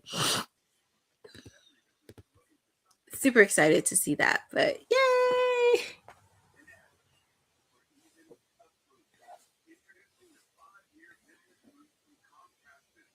I know it hit you for the first time because I think I mentioned it earlier in the watch along, but I was like, oh my God, that's crazy. Yes, Jordan from Canada, they were just great hires, and it's so crazy to see. Also, and I meant to say this too, Fightful has reported that Mr. Will Ospreay was seen backstage ahead of tonight's AEW Dynamite, as obviously, of course, because he is going through his recovery right now. He's trying to make sure he's up to speed.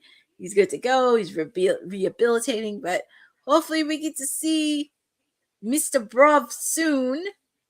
Because as I mentioned, MJF, he's got a lot. He's got 5-6 people that are gunning for the AEW World Title. So we shall see on that. It's gonna be very interesting to see. But yeah, hopefully Will Ospreay is on the road to recovery, and hopefully we get to see him soon. It's gonna be very interesting how the Owen Hart Cup men and women's tournament is going to look like. And I know I keep saying this a lot, but I think I'm gonna take, since we have a snowstorm this weekend over in the East Coast, I think I'm gonna take some time to really batten down on some bold predictions that I have for AEW this weekend. Because I think there is a lot of stuff that they can happen in 2026. I would be very shocked if I managed to get 3 out of the 5. But I think I'm going to sit down and I think I'm going to take some time and really sit back. Because I did make a few bold predictions from last year, but I think I'm going to take a while to deep dive on this. Because there's a few that I think could possibly happen. But we shall see on that. But anyways, it has been super, super fun to be with all of you. And we're just getting ready for the main event. And okay, Boza, that reminds me, I was watching clips of, as a new member, Christian Reed. Yes, Boza, Christian Reed. I'm so happy for her. She's on Ring of Honor. And yes, she won a match on Girl Power Pro Wrestling. Check out the clip, because I think the clip got over 1K views, and that was when I was doing commentary, and that was insane.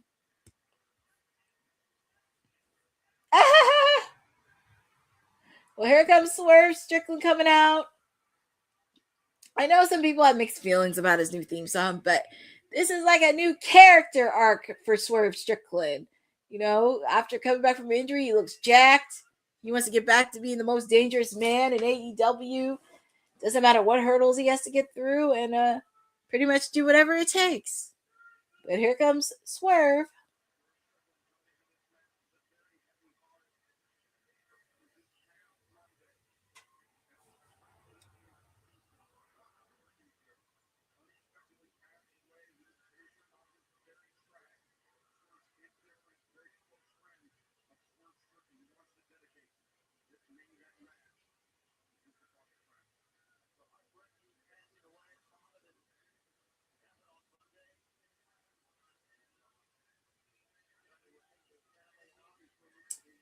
Oh, now I see it, because it looks like Swerve Strickland's paying tribute to a friend that passed away this past week, because I was listening to what Excalibur and Tony Schiavone were saying. So, yeah.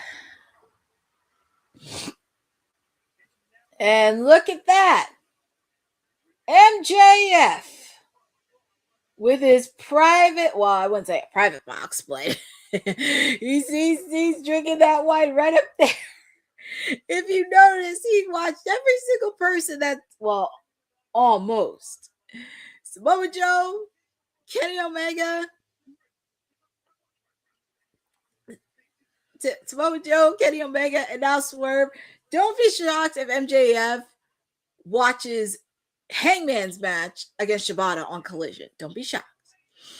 Oh, yeah, the producer that recorded both songs. But here comes Kevin Knight. I am going to bring a photo of both him and Leon Slater, because I don't think they look alike. I have to bring a picture-in-picture. I may do that on Friday for WWT, because I don't think him and Leon Slater look alike. But 1/3 of the trios champ, Kevin Knight, we did see his partner, Speedball Mike Bailey. He didn't get the win against Samoa Joe, so.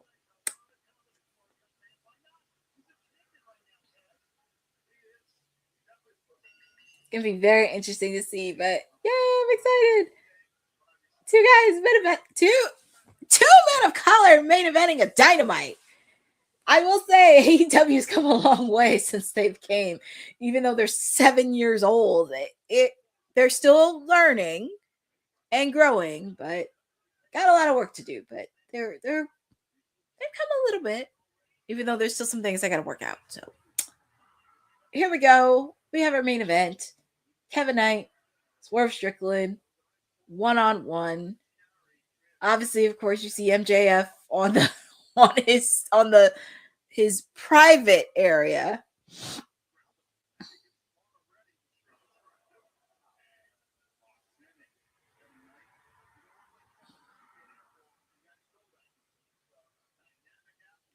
Yeah, Boza, I think MJF's going to defend it one more time.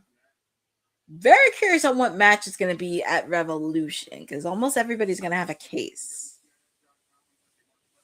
But if you see in March, they will be making their trip to California, to San Jose, to Fresno. I feel like they're going to they're making their way to California. And they'll be in Minnesota in March.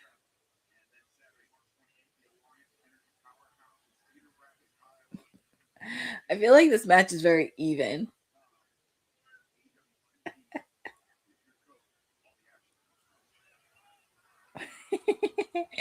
I mean, nothing against Swerve. Sometimes you can't trust Swerve. There's a reason why. And I don't. Oh God, why am I referencing? Well, these are my guys, the Acclaimed, but Caster called Swerve Strickland Sneaky Swerve. Thank you, Jordan from Canada. I appreciate that. But yeah, Max Caster called him Sneaky Swerve, and he's still Sneaky Swerve.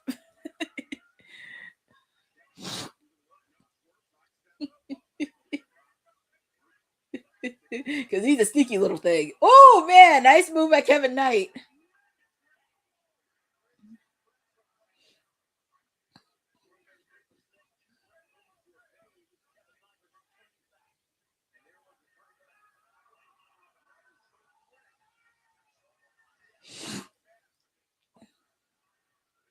Oh, man. Nice move by Kevin Knight.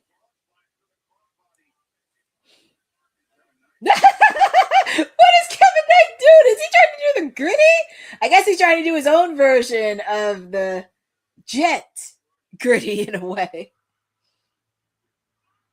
Yeah, you can't look. You can't knock the man for his confidence. You can't knock the man. I'm very curious on what they said, like backstage, like right before the match started, because I'm sure they're probably like. I'm pretty sure they probably discussed this like right before TV time.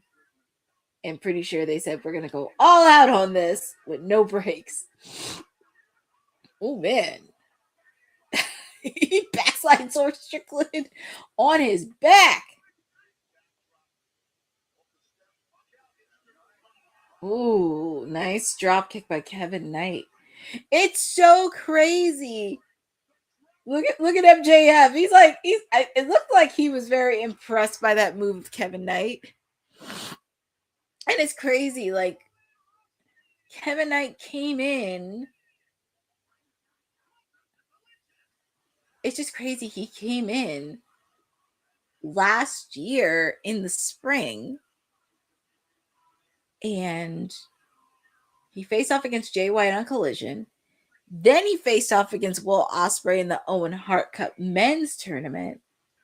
And then since teaming up with Speedball, it's like they've just been a team on the radar to watch, which is insanity. But they've been against some of the top guys in AEW, and that's really impressive. And with the fact, too, Jet Speed hold are 2/3 of the AEW Trios title. Very curious on what the Trios championship is going to look like. Like, who's going to be the next contenders? Who's going to be stepping up to the plate? It's going to be very interesting on what the Trios championship title looks like. But we are on picture in picture, and the match is still going on live. Obviously, of course, we thought Kevin Knight, but get Swerve pouring water at Kevin Knight. Caster. See? Max Caster called him sneaky Swerve. Oh God. Oh, he is once a sneaky Swerve, always a sneaky Swerve.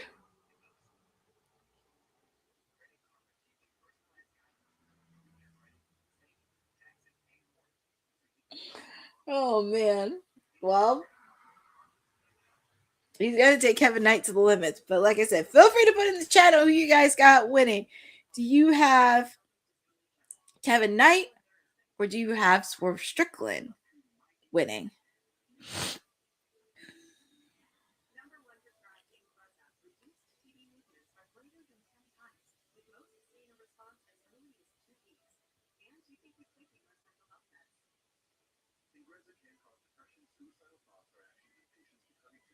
Yeah, so Jordan from Canada, he's picking Swerve, which, yeah, and also with the fact, too, with Swerve, he's trying to make a case for himself for the AEW World Heavyweight title. So he does need a win.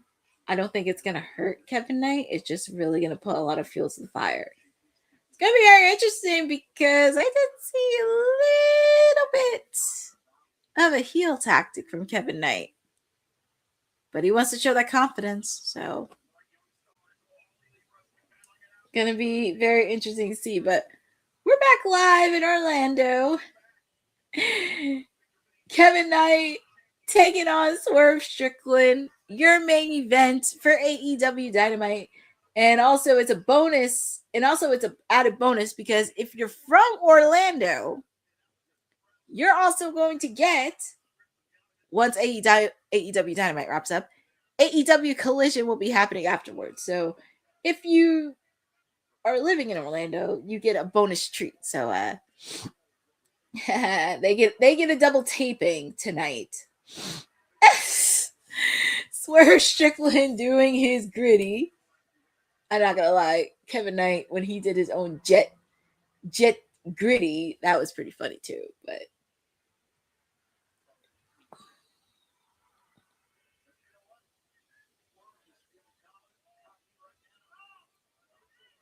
and plus, that's just who Swerve is. Like, you have to have some confidence, and you have to have at least some cockiness to back it up. Well, winning obviously, but you got to have that, especially if you're going up against MJF. And MJF did say earlier, especially to, it's funny because I kept thinking about MJF's promo against Brody King earlier, saying like, Brody King has to get some win over the best, some of the best of the best. And I'm not going to lie, MJF was so intimidated by Brody King. Both of them throwing punches at each other. And of course, Swerve spitted. I guess it was either spit or water. Ooh, nice suplex.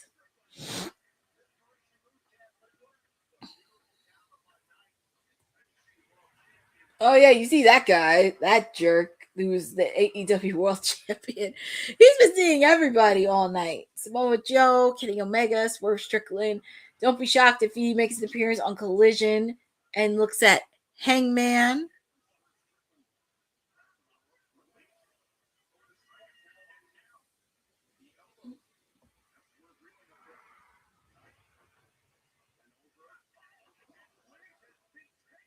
Oh, man.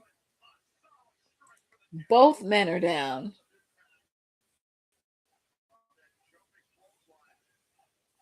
Yeah, jumped over the chop.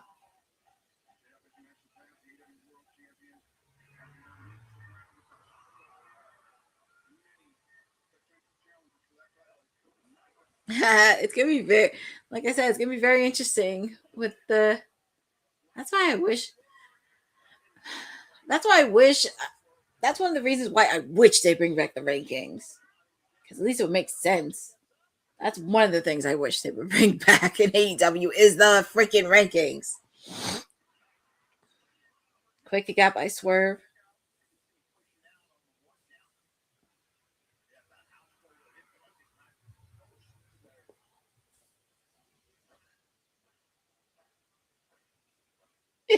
MJF is just looking.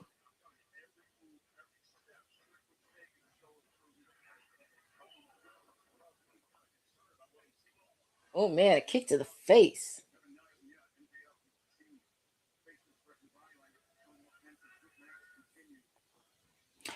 And also, it's very crazy that we never got Swerve and MJF one-on-one. And we have not gotten Kenny Omega and Swerve one-on-one.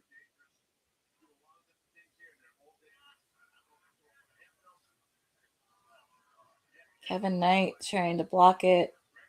What are they going to do on the top rope? What's Kevin Knight doing? He's trying to do a sunset flip, but Swerve blocked it.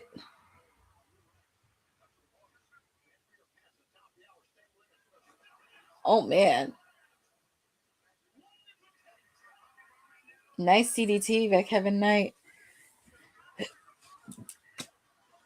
Kick out by Swerve.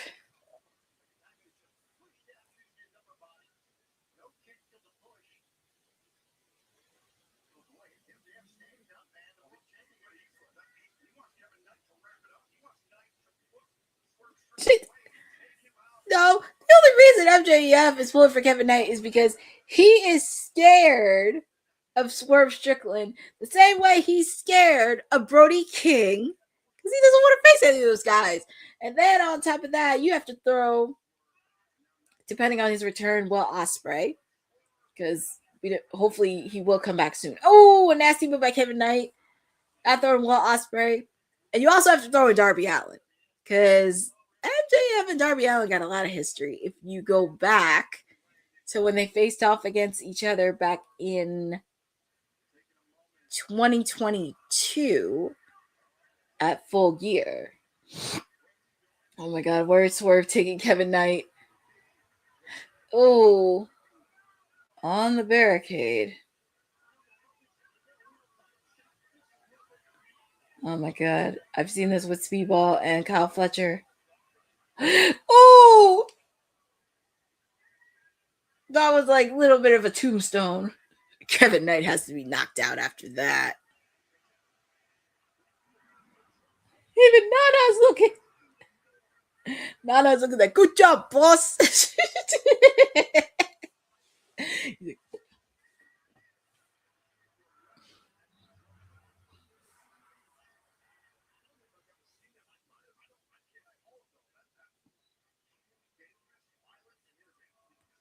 Well, I mean, when you have a name as the most dangerous man in AEW, you kind of have to back it up in a way. And he is.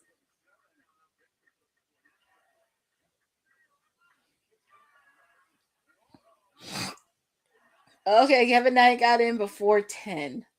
And Swerve Strickland's like on the ring apron clapping.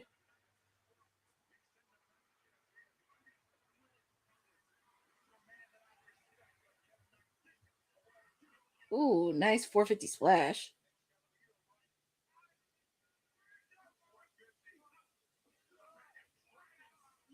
Oh my God, Dragon Sleeper. That has to be it. Woo!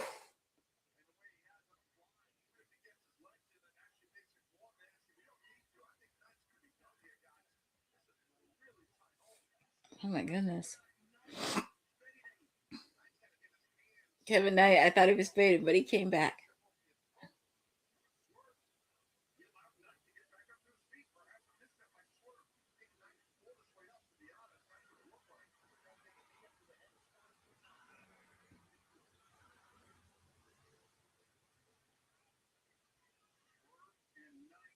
What are they doing on the top rope?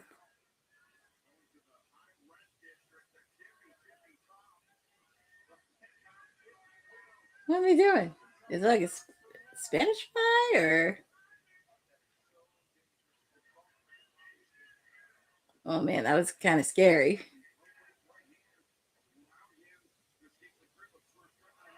Oh, nice hurricane run by Kevin Knight. That was crazy. That was crazy.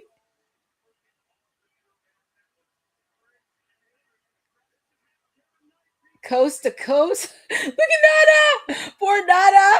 He's like in disarray. I mean, he beat Darby Allin. He pinned Okada. Dude.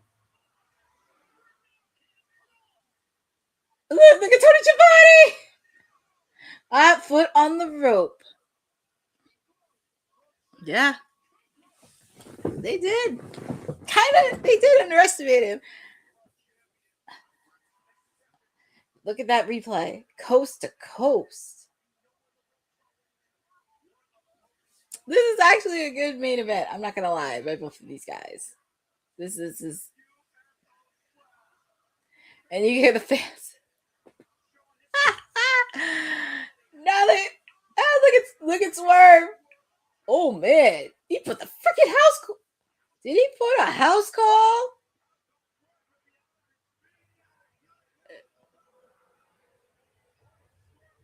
He got Swerve on his feet.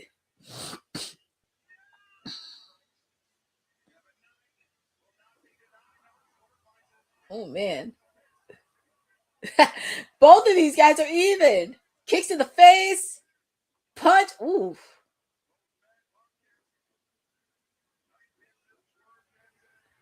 Oh man, they both missed. That was crazy.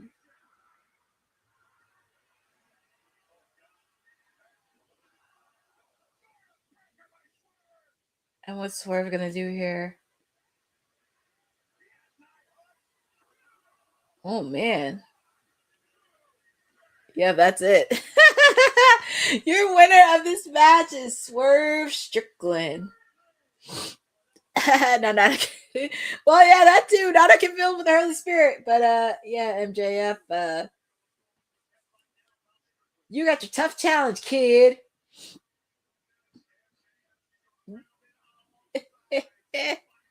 Not us filled with the Holy Spirit. And like I said, it's really crazy. They have not had a one-on-one match.